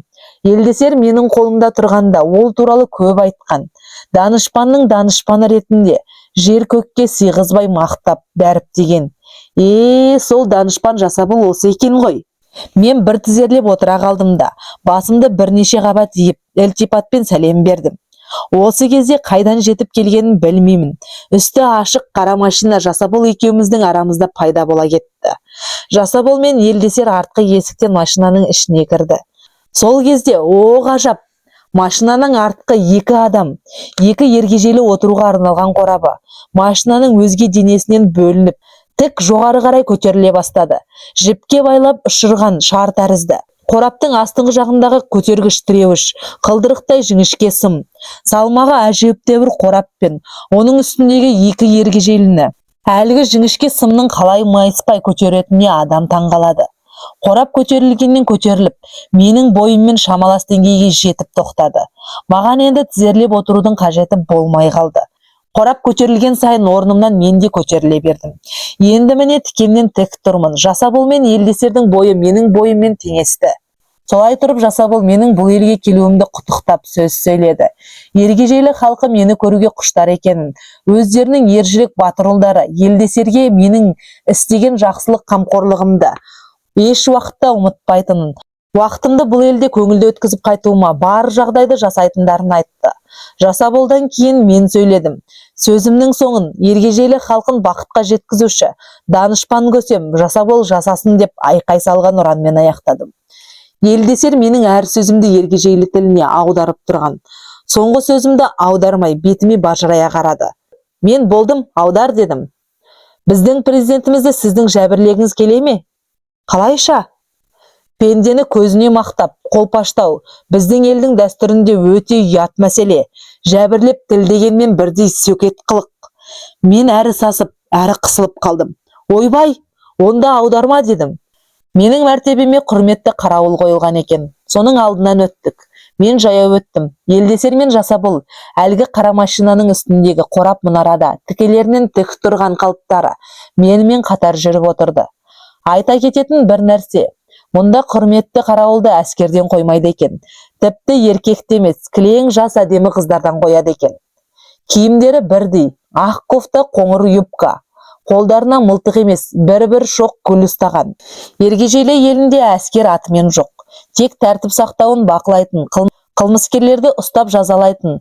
Адап солар, адап со біздегі милиция тәрізді мекеме ғана бар. Бұған күші мығым жас жігіттер қабылданады екен. Сөз арасында айта кетейін, осы күнгі ергежейлі елінде ғылым мен техника ғажап өркендеген. Еңбекті жеңілдетуге арналған мың түрлі машиналар көресіз. Өнер табу, жаңалық ашу бұл елде аса құрметтеледі. Мені қарсы алуға байланысты сән салтанат бүкіл елге телевизор арқылы көрсетіліп, радиодан беріліп жатты. Империяның астанасы Мильденда қаласында. Ішіне 50 мың ергежейлі сиятын жабық стадион бар екен. Маған резиденция, қонақ үй ретінде соны дайындапты. Одан басқа ыңғайлы ғимарат табылмаған. Аэропорттан Мильденда қаласына дейін онша қашық емес көрінеді. Бүкіл елде мені көтерерліктей машина болмаған себепті президент Жасабол менен кешірім өтініп, Астанадағы резиденцияма жаяу жүріп баруыма тура келетінін айтты. Мен бұған қуана келістім. Біріншіден, жаяу жүруді сүйетін адаммын.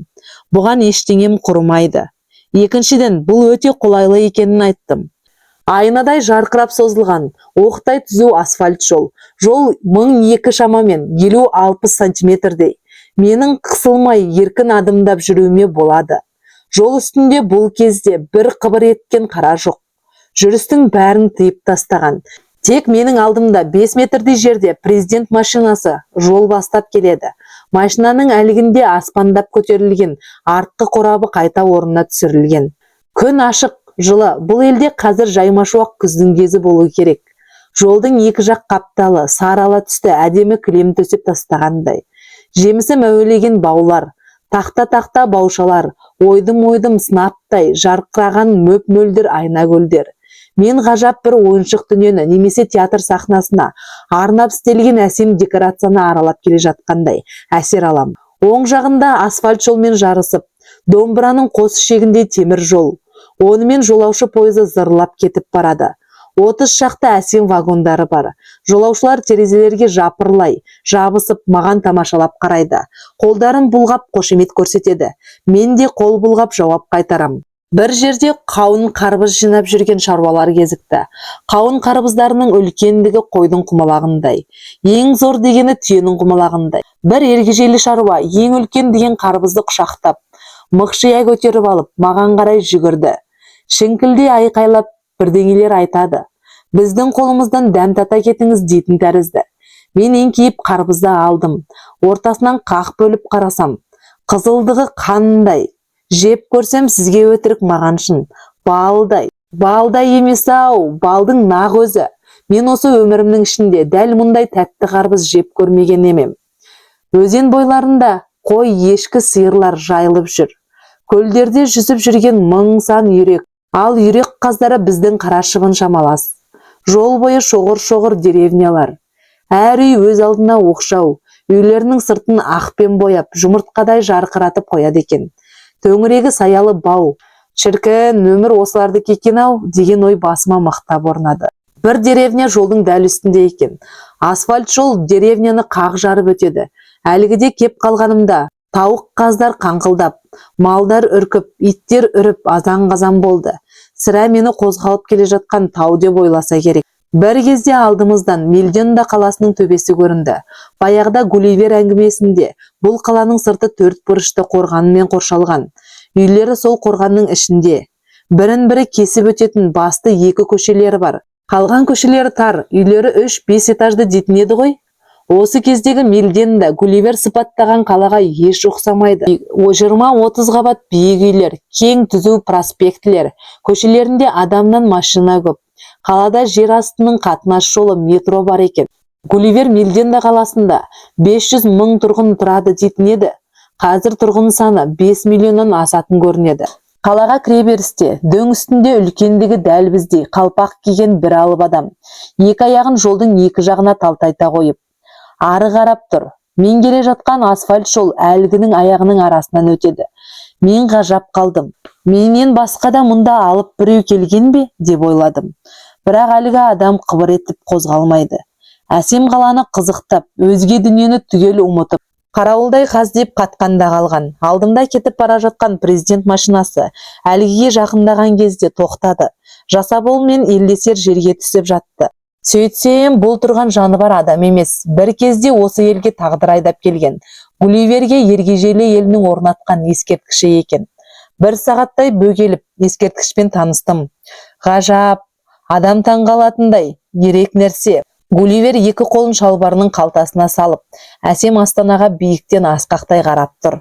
2 аяғының арасынан өтіп жатқан асфальт жол. Арығырақ барған соң, қаланың ең басты да айтулы проспектісіне айналады. Ол проспект Гулливердің құрметіне Тау адам проспектісі деп аталады екен. Ескерткіш түгелдей қолдан құйылып, істелген. Үш жағы қуыс, және ол қаңырап бос тұрған қуыс емес. Гулливер ескерткіштің жер басып тұрған 2 аяғы сыртқы 2 тобығының орнында сопақша дөңгелектеу 2 есік бар. Әлгінің біреуінен жұрт шұбап кіріп жатса, екіншісінен шығып жатады. Кірген жұрт қайда барады?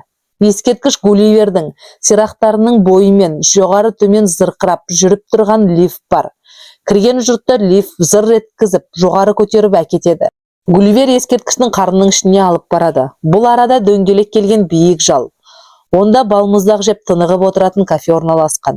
Залдың төбесі іш жағынан қарағанда күмбезденіп, тарылып келеді де, дөңгелек апан үңгірге айналады. Ол үңгір Гулливер ескерткішінің өңеші, оған көтерілетін айналма саты бар. Сонымен үңгірге көтерілуге және үңгірдің ішінен ары бастың ішіндегі қуысқа өтуге болады. Бастың іші олдағы шағын дөңгелек зал. Мұнда ештеңе жоқ, бос. Тек әуестенгіш жұрттың осы арада заңғар биікте тұрып, қалаға тамашалап қарауына арналған. Үлкен астана бұл жерден алақанға салғандай сайрап көрінеді. Ескерткіш Гулливердің 2 көзінің орнында, формасы көз тәріздес 2 терезе, танаудың 2 тесігінің орнында, өлдеп ауа кіріп тұратын 2 тесік желдеткіш. Бұл ғажап ескерткішті көрмекке жұрт империяның түкпір-түкпірінен келеді екен. Мынау міне қаладағы ең кең, ең әсем Гулливер проспектісі. Мен президент машинасының соңынан ілесіп келе жатырмын. Көшенің транспорт жүретін орта тұсы бос. Ал 2 жақ шетте бірнеше қабат болып тізілген. Құжынаған халық мені тамашалай көруге астананың бүкіл халқы жиналған тәрізді. Бұл көшенің бойындағы үйлердің көпшілігі 20-30 қабат үйлер. 20 қабат үйдің биіктігі шамамен 5-6 метрде. 30 қабат үйлер 8-9 метрде, яғни менің бойымнан әлдеқайда. Көшеге симаған жұрт қаптап сол биік үйлердің шатырларына шығып алған. Үйлердің балкондарына, терезелеріне шығып алған ергежейлері қаншама. Өз тілдерінде улап-шулап бірдеңе айтады. Мен анықтап түсінбегенмен, қошемет сөздері екенін әбден жақсы сезіндім. 2 қолымды аспандата бұлғап, бір қолыммен бір қолымды қысып, қошеметпен жауап қайтарам.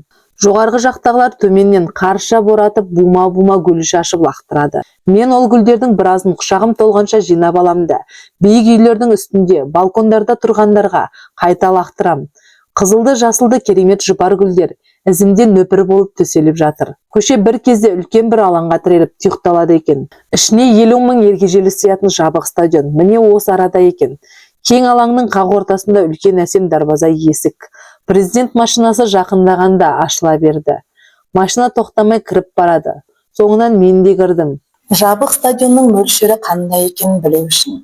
Аумағы 20 шаршы метрдей, биіктігі 3 метрдей, сәл ұзыншалау, төбесі әйнек тәрізді мөлдір затпен итарқаланып жабылған бір бөлмелі әсем үйді көзіңізге елестетіңіз. Мен міне сол үйдің ішінде ғажаптана қарап тұрмын. Алматыдағы өз үйімде, өзімнің жұмыс кабинетімде тұрғандаймын. Мынау қайта жалпақта, кең диван, ортаға үлкен стол, жұмсақ кресло қойылған. Еденге көздің жауын алатындай әдемі қызыл жаңа кілем төселген. Кіреберістегі оң жақ бұрышта кісі бойы әсем шарайна, сол жақ бұрышта киім ілетін дөңгелек сәнді ілгіш. Осы аталған жиһаз дүниелердің бәрі де үлкендік жағынан кәдімгі біздегідей. Біз тәрізді алыптардың пайдалануына арналып жасалған. Мені ғажап қалдырған да осы еді. Бұның бәрін бұлар қайдан алды? Қалай тасып жеткізді? Міне, осыны сұрағанымда Елдесердің айтқаны. Тауаға, бұның бәрін біз сіз келетін болған соң, сізге арнап, өз өндіріс орындарымызда жасаттық. Стол, орындық, диван, креслоны осындағы мебель фабрикасы жасады. Мына едендегі кілемді кілем тоқитын фабрика тоқыды. Айнаны айна заводы жасады. Анау сіз ұйықтауға арналған көрпе жастық. Сіз тамақ ішетін ыдыс-аяқтарға дейін. Бәрі өзіміздің шеберлердің істегендері. Мен одан бетер ғажап қалдым. Сіздердің өздеріңіз мұншалық кішкентай халық болғанымен, өндірістеріңіздің күші, мүмкіншілігі керемет екен дедім. Аманшылық болса, сіз біздің елде бұдан да өткен керемет нәрселерді көресіз. Менің резиденцияма және 10 шақты машиналар келіп кірді. Бәрінен де ергежейлілер түсіп жатыр. Әйел еркегі аралас, 50 шақты ергежейлі жиналды. Бұлар министрлер, ғалымдар, белгілі жазушылар, өнер қайраткерлері, қысқасы ұлттың сүт бетіне шығар ығайы мен сығайлары екен. Араларында жұмысшы шаруалары да бар. Осы топтың арасынан талдырмаш денелі бір жас қыз қалың жұлдыздың ішіндегі шолпан жұлдыздай көзге оғаш шалынады. Ойпыр-ай, пенденің де дәл мұндай сұлуы бола береді екен-ау. Әлгінің әдемілігін сипаттап айтуға менің тілім жетпейді. Жоқ, ергежейлі деп, пенде деп айту лайықсыз. Ертегілерде айтылатын хор қызы, періште деген нәрсе рас болса, мынау соның дәл өзі. Ал өтірік болса, онда әлгіндей қажетті атаулар тек осыған, осы қызға ғана берілуі керек. Жер бетінде хор қызы атануға, немесе періште болуға лайық. Бұдан басқа әйел заты бар дегенге. Мен өзім басымды кесіп алса сенбеймін. Әй, сенбеймін-ау. Міне осы сұлу қызды сіздер кім деп ойлайсыздар? Бұл менің Елдесер досымның қалыңдығы екен. Баяғыда Елдесерден еліңде сүйетін қызың бар ма деп сұрағанымда, бар деп еді ғой. Сол осы екен. Елдесер оны өзге жұрттан бөлектеп, менің алдыма ертіп әкелді. Содан соң өте сыпайыгершілікпен таныстырды. Адал достың қуанышы өз қуанышыңнан кем болмайды екен. Мен әсем қызға өзім үйленетіндей қуандым. Шырақтарым, бақытты болыңдар, үбірлі-шүбірлі болыңдар деп, ағымнан жарылып батамды бердім. Президент Жасаболдың атынан менің келу құрметіме қонағасы берілді. Қонағасы қызық жағдайда өтті. Бөлменің жабық стадионды енді осылай атағаным жөн болар. Дәл орта тұсына қойылған үлкен ұзын стол бар емес пе? Соның үсті қатарынан тақта етіліп 3 алаңға бөлінген. Оның бірі маған тиесілі, яғни менің алдымдағы дастарханым. Жаңа жауған қардан да аппақ ақ дастарханның үстінде ергежейлі елінің небір атақты шебер аспаздары әзірлеген неше алуан дәмді тағамдар, бөтелке ішімдіктер. Менің алдымдағы шарап құйылған бөтелкелердің үлкендігі шамамен 150-160 грамдық. Бұны да мұндағы әйнек заводында арнайы мен үшін жасатқан екен. Ұзын столдың бір жақ шетінде мен оңаша отырмын. Үлкен столдың орта тұсы, яғни ергежейлілер мен менің дастарханымның екі аралығы кең алаң. Ол духовный оркестрдің отыруына және биге арналған. Жұрт ішіп жеудің аралығында жұбайларымен әлгі араға шығып билейді. Мен ергежейлі адамдарындай әсерлі сәнді билейтін халықты көргенімен, тамақты маған вертолетпен тасып әкеледі. 3 пе 4 пе вертолет бірінен соң бірі алмасып келеді де тұрады. Мұндағы вертолеттер ұшқанда дарылдап парылдамайды екен. Сары масадай сәл ғана ызыңмен келіп қалады. Содан соң вертолеттің омырау тұсынан төмен қарай есік ашылады. Есіктің бір шеті жерге, столдың үстіне тіреліп, еңкіш көпір болып тұрады. Сол көпірдің үстімен официанттар маған арнап әзірленген тағамдарды ыдыс-быдысымен вертолетпен қоларбаша итеріп сырғанатып түсіреді.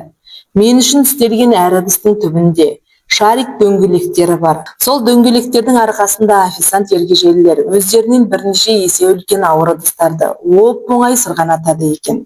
Тамағы желінген бос ыдыстарды, шараптан босаған бөтелкелерді әлгідегідей әдіспен вертолетке тиеп қайтып алып кетеді.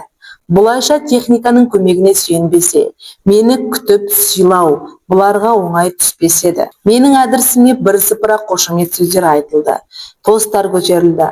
Қарыздары боп қалмауға мен де тырысып бақтым. Ергежейлі шараптарының дәмі ғажап. Ішсең іше бергің келеді. Ал коньяктары күштілігі жағынан біздің коньяктарға қарағанда бәсең бе деп қалдым. Бірақ оның да дәмі соншалық ұнамды. Қонағасының соңынан Мильденде қаласының айтулы әртістері өнер көрсетті. Ергежейлі елі жағасы жайлауынан келіп, оңаша оқшау жатқан ел емес. Онымен көрші және бір күшті империя, Блефуску империясы бар. Мұны біз баяғы Гулливер әңгімесінен де білетінбіз. Гулливер әңгімесінен біздің және білетініміз. Бұл аталған екі ел, ол заманда бірімен бірі араз. Ол араздық әуелі ұсақ нәрседен басталады. Ергежейлі елінің императоры жұмыртқа піскен жұмыртқаны үшкіл жағынан жармай, доғал жағынан жаруға міндеттеп указ шығарады. Халықтың бір бөлігі бұл указды қабылдайды, бір бөлігі қабылдамайды. Қабылдамағандарды үкімет қудалап, өлім жазасына кесетін болады. Қуғын көрушілер елден қаша бастайды. Көрші Блефуску еліне өтіп жан сауғалайды. Блефуску елі зәбір жапа көрушілерге қамқорлық жасайды. Мінекей осы үшін ергежейлі елі Блефускумен араз болды. Бұның бәрі Гулливер әңгімесінде айтылған. Содан бері бірнеше ғасыр уақыт өтсе де, екі елдің араздасуы тоқтамапты. Араларында талай-талай қақтығыстар, соғыстар болып келген.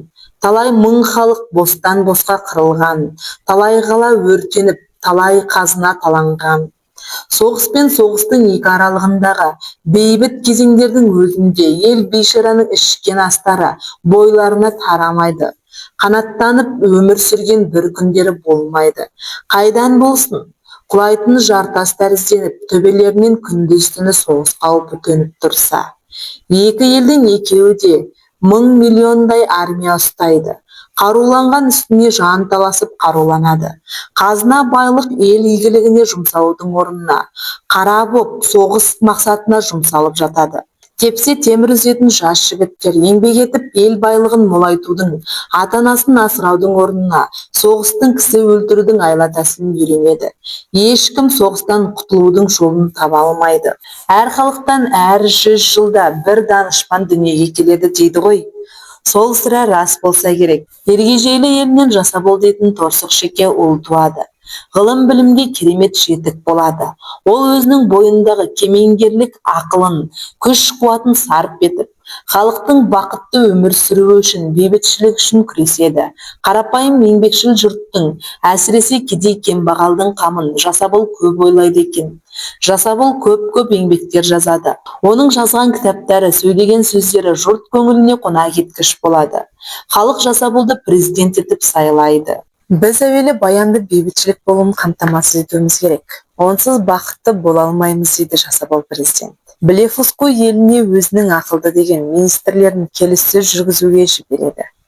Мақсат армия атаулыны мүлдем тарату, қару-жарақты жою. Келіссөз бірнеше айға созылады. Еш нәтиже бермейді. Жан таласа қарулану екі елдің екеуінде де өрши түседі. Келіссөз жүргізетіндер әбден тілмен жағына сүйеніп, ысқаяқтанып алған су жұқпас ділмәрлер. Бірінің сөзін бірі аңдып, қылт-сылт ете қалу тіптен оңай. Негізгі басты мәселеге екі жақтың екеуі де келіскен болады әуелі. Ал бірақ қолма-қол талдап шеше бастағанда, алдарында мыңда бір қолдан жасап алған тосқауыл тұрады. Мәселен бір жақ айтады: қарусыздануда әуелі танктерді жоюдан бастайық деді. Екінші жақ бұған келіспейді, шалқасынан түседі. Жоқ, танктерді емес, зеңбіректерді жоюдан бастаған жөн дейді. Бұған ана жақ көнбек емес. Осыдан келеді де табандасқан текетірес туады. Біреуіне біреу жол бергісі келмейді.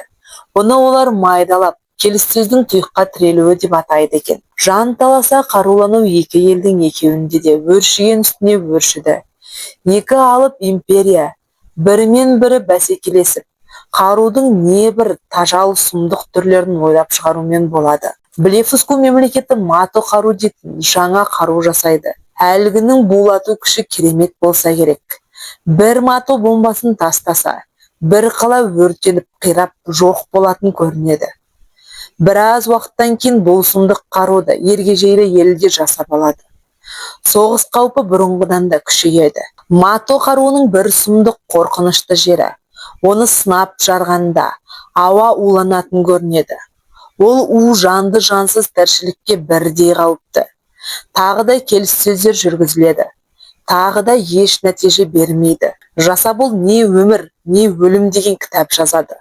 Екі империяда өз көрлерін өздері қазып жатқанын, енді соғыс болса жеңуші болмайтынын, екі елдің екеуі де бірдей құритынын дәлелдейді. Соғыс апатынан құтылудың қазір енді бір ғана жолы бар. Ол әр ел біреуіне біреуі ешқандай шарт қоймай, талап қоймай, армиясын өздігінен түгел тарату, қару-жарақты түгел жою, яғни біреуіне біреуінің сенуі. Бұнсыз іс бітпейді. Бүгін бұны істемесең, ертең кеш болуы мүмкін деп тұжырымдайды Жасабол. Министрлер мен сарапшыларын жинап алып, ойын ортаға салады. Алдағы қолайлы деген күндердің бірін бейбітшілік күні деп белгілейді. Сол күні армия атаулыны таратып, қару-жарақ атаулыны түгел құртайық дейді. Енді соғыс болса құрымайтын ел жоқ. Жанталаса қаруланы өрши түсіп отырғанда, соғыс болмайды деуге қисын және жоқ. Сонда былай да былай құрайтынымыз анық болып шығады. Ауруы бел алып, өлеріне көзі жете бастаған адам ем-домның небір қатал түріне, пышақтаудың қандайына болса да көнер болар. Қазір біз сол халдеміз. Менің ұсынар емім әлгідей. Жасаболдың көкейге қонымды сөзін министрлер мен сарапшылар сүттей үйіп тыңдайды. Жарайды, өз тарапымыздан армияны тараттық, қару-жарақты жойдық. Ал Блефуску мемлекеті бұның бірінде істеген жоқ. Сонда қалай болады? Онда Блефуску мемлекеті бүкіл дүниежүзі халқының алдында өздерінің нағыз соғыс құмар екенін, бейбітшіліктің жауы екенін ашықтан ашық дәлелдеген болып шығады. Ал егер Блефуску империясы бізге шабуыл жасаса қалай болады? Бірде-бір солдаты, бірде-бір оқ шығарар қаруы жоқ елге шабуыл жасап басып кіру, ол қиын шаруа. Бұған бәрінен бұрын сол басып кіретін армияның өзі жол беруге тиісті емес. Өйткені қарсы солдатты адам, оның да ары бар, ұяты бар. Алдарынан қарсы мылтық кезенген бір адам көрінбеген соң, олар қайда бара жатырмыз, неге бара жатырмыз демей ме? Мәселе талқыланады, ақыры Жасаболдың ұсынысы тәуекелмен қабылданады. 3600 айдың 15 күні бүкіл ергежейлі империясы бойынша ең зор мереке бейбітшілік күні болып тағайындалады. Сол күні армия түгел таратылып, қару-жарақ түгел жойылуға тиіс. Жұрт ол күнді асыға күтумен болады. Күткен күн келіп жетеді. Бұл күні ергежейлі империясында бұрын соңды ешбір ел, ешбір жерде болмаған ғажап ұлы оқиға болады. Бүкіл әскер киімін кигендер иықтарындағы погондарын жұлып ап, табандарына салып тастайды. Қаруларын тасқа ұрып қиратып, темір сынығын үйгендей шөмеле-шөмеле етіп үйеді. Оқ-дәрі сақталатын қоймалардың есіктері айқара ашылады. Жер бетіне өмір емес, өлім себуге арналған жәшік-жәшік ажалдар. Бомба, снарядтар, оқтар көк теңізге күмпілдеп құлатумен болады. Пілдей-пілдей танктер, кеңірдегі сорайған зеңбіректер, олар да қиратылғаны қиратылып, қиратылмағаны бөлшектеніп, тау-тау болып үйілген металл сынығына айналады. Сосын самолеттері жай азаматтық самолетке, соғыс кемелері жай жүк таситын кемелерге айналдырылып, қайта жабдықталады. 3 күн 3 түн елде мейрам болады. 3 күн 3 түн халық көшеде би-билеп, өлең айтады. Бұл күндері асхана, ресторандар тамақтарын тегін береді. Дүкендер арақ-шарапты тегін босатады. Транспорт атаулы тегін, такси тегін. Армиядан босап, жағалары жайлауларынан келіп, үйлеріне қайтып бара жатқан солдаттар, офицерлер. Дәл мұндай ұланасы шаттық мереке бұрын соңды ешбір ел, ешбір жерде болған емес. Ал Блефуску империясы қайтеді? Сабыр оқушым, сабыр. Қазір оны да айтып берем. Блефуску империясының билеп төстеушілері әуелгі кезде Ергежейлі елінде осындай оқиға болғалы жатыр дегенге сенбейді. Бұл әшейін насихат үшін қажет, жұртшылық пікірін алжастыру деген мәлімдеме жасайды. Ал одан соң аталмыш күні жетіп, Ергежейлі елінде әскер шынымен таратылып, қару-жарақ жойылғанын көргенде, олар не айтарға білмей сасады. Ергежейлі елі бейбітшілік күні қарсаңында Блефускуге өкілдеріңізді жіберіңіздер, бізде не болып, не қойғанын көрсін деп шақыру жіберген екен. Блефускуден бірталай адам келген. Олар әлгі шараның бәрінде өз көздерімен көрген, өздері куә болған. Көрген білгендерін өз өкіметтеріне айтып барған. Блефускудың басшылары бірнеше күнге созылған құпия кеңестер өткізеді. Ақырында мынадай мәлімдеме жасайды. Ергежейлі елінің бұл істеп отырғандары көз бояу, олардың жер астына салған құпия соғыс қаласы, соғыс заводтары бар. Мато бомбасын көп етіп тығып алған. Ергежейлі елінің басшылары бұны естіп күледі. Жасабол сенбеушілік араздықтан да жаман деген үлкен мақала жазады. Көрші отырған екі ел біріне бірі сенбесе, баянды бейбітшілік болмайтынын, мұндай саясат қатер екенін дәлелдейді. Блефуску елінің билеп төстеушілері бұған құлақ аспайды. Жан таласа қарулану саясаты жүргізіле береді. Рас, ел ішінде біраз толқулар болып, мұнда да әскердің таратылуын, қару-жарақтың жойылуын талап еткен екен. Өкімет ондай талап қойшыларды қудалап, Ергежейлі елінің агенттері отанның қорғаныс күшіне қастандық жасаушылар ретінде қатаң жазалай бастапты. Халық қамын ойлаушы талай асыл боздақтарды асып, атып, жоқ етіпті. Блефускудың басшылары Ергежейлі елінің үкіметі қарусыздану жолында әлгіндей батыл қадам жасайды. Көз жұмбай ерлікке барады деп шынында да ойламайтын. Бұған аса зор күдікпен қарайтын болулары керек. Олар соңғы уақыттары шекараларын мықтап бекітіп алады. Ұшқан құстан басқа не ары, не бері тірі пендені өткізбейді. Ергежейлі елімен ешқандай қарым-қатынас жасамайтын болады. Қысқасы бүкіл империяны леп шықпас темір қоршаумен қоршап алады. Ергежейлі еліне мен қонаққа келген кездегі екі елдің арасындағы жағдай міне осындай екен. Армия қалай таратылып, қару-жарақ қалай жойылды, Ергежейлі елінің хәл тұрмысы гүлденіп жүріп береді. Жұрт тұтынатын заттар, тағамдар көбейеді, баға арзандайды. Жауыннан кейін қаптап өсетін саңырауқұлақтар тәрізденіп, жаңа әсем үйлер тұрғызылады. Аңсаған армандарына қолы жеткен еңбекші ел бейбіт күннің рахатын көріп, жемісін теруге бір жола бет қояды. Мұндағы жұрттың аузында ерекше ардақталып, аталатын бір есім бар. Ол Жасабол. Ергежейлі елінің оған деген сүйіспеншілігін тілмен айтып жеткізу қиын. Осы күнге Ергежейлі елінде пәтер тапшылығы деген жоқ. Халық әдемі әсем, кең үйлерде тұрады. Еңбек ақыны мол алады.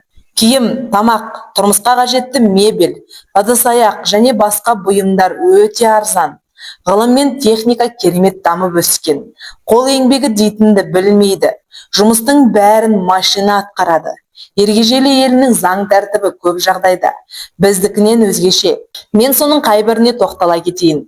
Президентті бұл елде бірінші елбасы санайды. Оның орынбасары екінші елбасы. Бұл екеуі әр 30 айда жасырын жабық дауыс жолымен қайта сайланып отырады. Бір орынға бірнеше адамды ұсына беруге болады. Шек қойылмайды. Ұсынылғандардың ішінде кімде-кім ең көп дауыс алса, сол сайланған болып табылады. Өткен жолғы сайлауда мәселен, бірінші елбасылыққа 7 адам ұсынылған екен. Жасабол ең көп дауыс алған. Ергежейлі елінде жұмысшы мен шаруаға құрмет ерекше. Олардың омырауға тағып жүретін арнайы белгілері бар. Шаруаның белгісінде бір тал масақтың, жұмысшының белгісінде балғаның суреті салынған. Бұларға не нәрсе болмасын кезексіз босатылады. Бірінші елбасының алатын жалақысы, ең озат жұмысшының алатын жалақысымен қарайлас. Партия бұл елде жоқ. Басқару қызметіндегі адамдардың барлығы тең сайланып қойылады. Әр коллектив өзінің жұмысы үшін өзі жауап береді. Біреудің үстінен біреу жоғарыға арыз айту, шағымдану, сөйтіп өзінің де, өзгенің де басын қатырып, миын шағып, әуре сарсаңға түсу кездеспейді. Бұдан да бәрі ашық айтылып, ашық талқыланады. Қандай мәселе болмасын, жұрттың жаппай қатысуымен ашық шешіледі. Заводтың жұмысшылары, кеменің қызметшілері өздеріне ұнамаған басқарушыны кез келген уақытта қызметтен алып тастай алады. Ұнатқан адамдарын сайлай алады. Қылмыс бұл елде жоққа таяу. Өйткені қылмыс істеген адам жазаланбай қалмайтынын біледі. Ешқандай кешірім деген болмайды. Заңдары қатал да әділ. Ешкімнің даңқ дәрежесіне, өткендегі қызметіне қарамайды. Бір рет ұрлық жасаған адамның бір саусағын, екі ұрлық жасаған адамның екі саусағын шауып тастап отырады. Кісі өлтіргенді дарға асады. Дарға асу жұрт көзінше халықтың ең көп деген жерінде, көбінесе базардың алаңында жүзеге асырылады. Біреудің өміріне қастандық жасағысы келетіндерге бұл мықты соққы. Ергежейлі елінде бір ай болғанда мен көшеде мас болып жүрген біреуді көрген емеспін. Мас болуды мұнда масқарашылық деп қарайды. Көшеге мас болып шықса, ешкімге тиіссін, тиіспесін апарып қамайды да жазаға тартады. Ергежейлі елінде бірлі жарым болмаса, әйелдер жұмыс істемейді екен. Бұл қалай деп таңырқап сұрағанымда, әйелдер үй ішіне қарайды, балаларын тәрбиелейді. Бұл аз жұмыс па деген жауап естідім. Әдетте әр семьяда екіден артық бала болмайды екен. Немесе одан көп балалары барлар үкіметке салық төлейді. Бала неғұрлым көп болса, салық та көп. Бұл халық санын белгілі мөлшерден артыққа өсірмеудің шарасы көрінеді. Қыздарға жасы 216, ұлдарға жасы 310 айға толмай некеленуге рұқсат жоқ. Бойдақтарды мұнда қатты құрметтейді. Мемлекет оларға ай сайын ақшалай сыйлық беріп тұрады екен. Ергежейлі елінде халықтың өсу мөлшері тым аз. Жаңадан қала салып, үй салып, адамдарды сыйғыза алмай, оларға жұмыс тауып бере алмай, жанталасып жатпайды. Некелесу үшін бірталай жағдай керек. Бой жеткен қыздар күйеуге шықпас бұрын арнайы курстан өтіп, аналық паса, диплом алуы шарт. Онда курста олар үй ұстай білуді, тамақ істеуді, киім тігуді, бала күтуді, күйеуімен сыйласуды, қонақ қабылдауды және де тағы басқа заттарды үйренеді. Ол кім көрінгенге берілмейді. Белгілі бір мамандыққа ие болған, семьясын бағуға шамасы келетін дені сау, ақыл ойдан кемшілігі жоқ жігіттерге беріледі. Алды артын ойламай, сүйдік күйдік деп бүгін некелесіп, ертең ырың-жырың ажырасып жүру бұл елде кездеспейді екен. Ергежейлі елінде жас балаларға соғыс ойнауға қатаң тыйым салынған. Ергежейлі елінің маған көрсеткен сый құрметі ғажап. Империя жерінің қай бұрышына барам десем, бардым. Кімдермен кездесіп әңгімелескім келсе, әңгімелестім. Соның бәрінде елдесер досым қасында бірге еріп жүрді. Өзім жазушы болғандықтан, бұндағы жазушылардың өміріне баса назар аударуым заңды шығар. Сол тарапынан азырақ әңгімелеп берейін. Ергежейлі елінде бүкіл жазушыны бір орталыққа бағындыратын ұйым жоқ. Әртүрлі бағытта, әртүрлі сипатта көптеген газет журналдар шығып тұрады. Ақын жазушылар міне солардың төңірегіне топталады. Кім не жазам десе еркі. Қаламақы сол кітапты сатудан түскен пайданың мөлшеріне қарай төленеді. Қандай кітап болмасын әуелі аз ғана тиражбен шығарылады. Жұрт ұнатып талап алып жатса, үстін шығарыла береді. Жұрт алмаса еселеп басылмайды. Ал егер шығарылған кітап мүлдем өтпесе, онда бар шығынды автор көтереді. Сондықтан да өз талантына өздері сенбейтін дарынсыздар жазушы болам деп ойламақ түгілі қиялдамайды да екен. Халық ұнатқан өтімді жақсы кітаптар еселеп басыла беретін болғандықтан одан түсер пайда көп. Пайда көп болған соң автордың алатын қаламақысы да көп. Талантты жазушылар бір жақсы кітап жазып та байып кетеді екен. Талапсыздарға әдебиетке келер жол жоқ.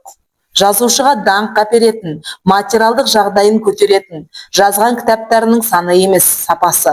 Сондықтан да бұндағы жазушылар шығармаларын мейлінше жақсы етіп, асықпай, қолдан келер өнерін барынша жұмсап жазуға тырысады екен. Біздегі тәрізді көркем әдебиеттің ең таңдаулы шығармаларына жыл сайын сыйлық беріп отыру мұнда да бар. Бірақ оны комиссия қарап шешпейді. Қай кітап көп басылса, тиражы неғұрлым көп болса, сыйлық сол кітаптың авторына беріледі. Талантты авторлар мен талантты кітаптарды көтермелеудің бұл да бір жолы. Елге қайтуыма 2 күн қалғанда, елдесер мен оның періште қалыңдығының үйлену тойы болды. Той менің пәтерімде, яғни жабық стадионның ішінде өтіп жатқан. Тойға шақырылған жұрттың саны 10 мыңнан асады. Дәл мұндай салтанатты, дәл мұндай жұмарт тойды мен өмірімде көрген емен. Бұл демалыс күні күндіз болатын. Тамашаның нағыз қызған кезі. Жарым жарты жұрт дөңгелене би-билеп, жарым жартысы өзара әңгіме дүкен құрысып, біреулер бильярд ойнап, біреулер ән тыңдап, әркім уақытты өзінше өткізуде. Кенет жердің асты дір ете қалды да. Біз үстін басып тұрған қара жер оқыстан шайқалып кетті. Үйдің төбесін құрай бекіткен каркас темірлер, әйнектер бірнеше жерден сатыр-сұтыр сынды. Жер сілкінді. Жұрттың бәрінің басына келген бірінші ой осы еді. Әйелдердің қайбірі шыңғырып, қайбірі бақырып, еркектер үдірейісіп, тойға келген 10 мың халық үріккен қойдай опыр-топыр болысты. Бірін-бірі баса көкте жүгірісіп, сыртқа шығып барады. Жұрттың соңын ала мен де шықтым. Қала халқы түгел у-шу, үйлерінен қашып шығып жатқан үрейлі халық. Кей жерде үйлер қирап, өрт шыға бастаған. Сондай өрт шыққан үйдің біреуі біз тұрған жерден онша қашық емес. Жабық стадионның дәл қасынан өтетін өзеннің арғы бетінде. Өрт сөндіретін машиналар жөпелдеме келіп үлгермеді. Ал 3 этажды көне ағаш үй 1-ші этажынан бастап лапылдап жанып барады. Ол үйде тұратындар нәрселерін терезелерден лақтырып, шырылдап, жылаған балаларын өрттің ішінен көтеріп шығып, жан таласып жүр. Естер шыққан бөгде жұрт ешқандай жәрдем көрсете алатын емес. Іске менің араласуыма тура келді. Ергежейлі елінің өзендері бізде арықта ағып жататын су шамалас. 2 аяғымды 2 жағаға қойып, талтайып тұра қалдым да, еңкейіп 2 алақаныммен суды жеделдете күреп алып, өрт шыққан үйге шаша бастадым. Мұндағы үйлердің терезелері өздеріне қарағанда үлкен болады. Шашқан суым терезеден дәл барып кіріп жатыр. Әлгінде ғана қызыл тілін ширеңдетіп, үлкен үйдің ішіндегі зат мүлкімен түгел жалмап қоймақ болған аса өрттің тынысы тарыла бастады. Біраздан соң бықсып сөнуге айналды. Мен сонда да шаша бердім. Өртті әбден тып-типыл етіп, бірақ тоқтадым. Батыс жақтан көкжиектің аспанмен асырласқан тұсынан орасан зор қоп қою, қара қошқыл түтін көтеріліп келеді. Өрт болғанда да ғажап үлкен өрт. Бүтін бір дүние өртеніп жанып жатқандай. Стадионның қасындағы биік мұнараның басына шығып бақылағандар, өрт біздің жерде емес, дарияның ар жағында, Блефуску елінің жерінде деген хабар жеткізді. Жұрттың шошынуы одан бетер күшейді. Әлгінде ғана той тамашаға белшеден батып, сайрандаған халық оның бәрін ұмытты. Алыстағы апат өрттің лезде қоңырсық жаман иісі енді біраздан соң ауада біліне бастады. Мұншама зор өрт неден шығуы мүмкін деп бұндағылар біле алмай далы болды. Жасабол үкімет мүшелері мен сарапшыларын жиып, табанда осы араның өзінде төтенше мәжіліс өткізді. Өзара пікір алысқан соң, барлау жасап біліп қайтуға Блефуску еліне бірнеше самолет жіберуге ұйғарым қабылданды. Самолеттер аса сұмдық жаманат хабар әкелді. Блефуску елінің астанасын түгелдей қып-қызыл өрт басып кеткен. Қала маңындағы теміржол бойларында өлген жыландар тәрізденіп қирап жатқан составтар. Олардың да кейбірі өртеніп жатыр. Кей жерлері су басып кеткен. Бұрын жоқ өзен-көлдер пайда болған. Елдегі бүкіл армия өрт басқан қалаға қарай ағылуда. Блефуску елінің аса зор апатқа ұшырағаны айқын еді. Ол апат неден болды? Аса күшті жер сілкінуінен болды ма? Жоқ әлде басқадай себеп пе? Ол туралы мұндағы оқымысты мамандар әртүрлі болжамдар айтып жатты. Бақытсыздыққа ұшыраған Блефуску мемлекетіне жәрдем көрсететін төтенше комиссия құрылды. Комиссия бастығы Жасабол бірсыпыра шұғыл шаралар істеле бастады. Апатқа ұшыраған халыққа жүк таситын самолеттер мен кемелер мен көптеген дәрі-дәрмек, киім-кешек, тамақ жөнелтіліп жатты. Мыңдаған дәрігерлер, емшілер ауру сырқауға жәрдем көрсетуге аттанды. Екі елдің ортасындағы теңіз онша терең емес. Көп жерін менің кешіп өтуіме болады. Дәл орта тұста аздаған терең жер бар. Одан жүзіп өтіп, Блефуску елінде не болғанын менің де өз көзіммен көруіме болатын еді. Көргім келіп те еді, бірақ уақыттың тапшылығынан оған мүмкіндігім болмады. Міне, менің бүгін еліме қайтатын күнім. Мельденда қаласының қасындағы анада өзім келіп түскен аэродромда тұрмын. Ергежейлі елінің менімен қоштасуға жиналған мың сан халқы, бой жеткен сұлу қыздардан қойылған қарауыл, жасабол босатқан үкімет мүшелері түгел осында. Өзінің жас сұлу жұбайымен елдесер досым да осында. Енді жарты сағат уақыттан кейін аспанда вертолет пайда болады да төмен қарай салбыратып, жеп саты тастайды. Мен сол сатымен көтеріліп вертолетке мінем. Қонақжа ергежейлі елімен ең соңғы рет қол бұлғай, қош айтсам. Аэропорт басындағы қалың жұртты қақ жара асығыс келіп бір машина тоқтады. Ішінен жеңіл сидам киінген жас ергежейлі жігіт түсті. Қолындағы пакетті жасаболға табыс етті. Жасабол ашып оқи бастады. Президенттің жүзі бір қуарып, бір сұрланады. Оқып болды да тістерін шұқырлата тістеніп, ернін қисайта қымқырып, сүлей сойпа тұрып қалды. Содан соң қасындағы жұртқа бірдеңе айта бастады. Президенттің не айтып жатқанын білуге мен де ынтызар болдым. Сөйтсем, Блефуску елінен хабар келген екен. Онда елді бақытсыздыққа ұшыратқан апаттың неден болғаны жазылған. Соңғы уақытта Блефуску империясының басшылары астана тұрған жердің астынан мато бомбасын жасайтын зор құрылыс завод салған көрінеді. Сол заводта әйтеуір бір себептен жарылу болған. 3 миллион халқы бар үлкен қаладан ешқандай тамдық қалмаған. Көк теңіздің үстімен вертолет парылдап ұшып келеді. Мен тұнжырап ойға қалып отырмын. Әлгінде естіген сұмдық хабар бүкіл жан жүрек сезімімді билеп, жайлап алған. Ойланбасыма қоймайды. 1966 жыл. Зейін қойып тыңдағаныңызға рахмет. Арна ұнаса тіркеліп, лайк баса кетіңіз. Достарыңызбен бөлісіп, каналдың дамуына үлес қосыңыз.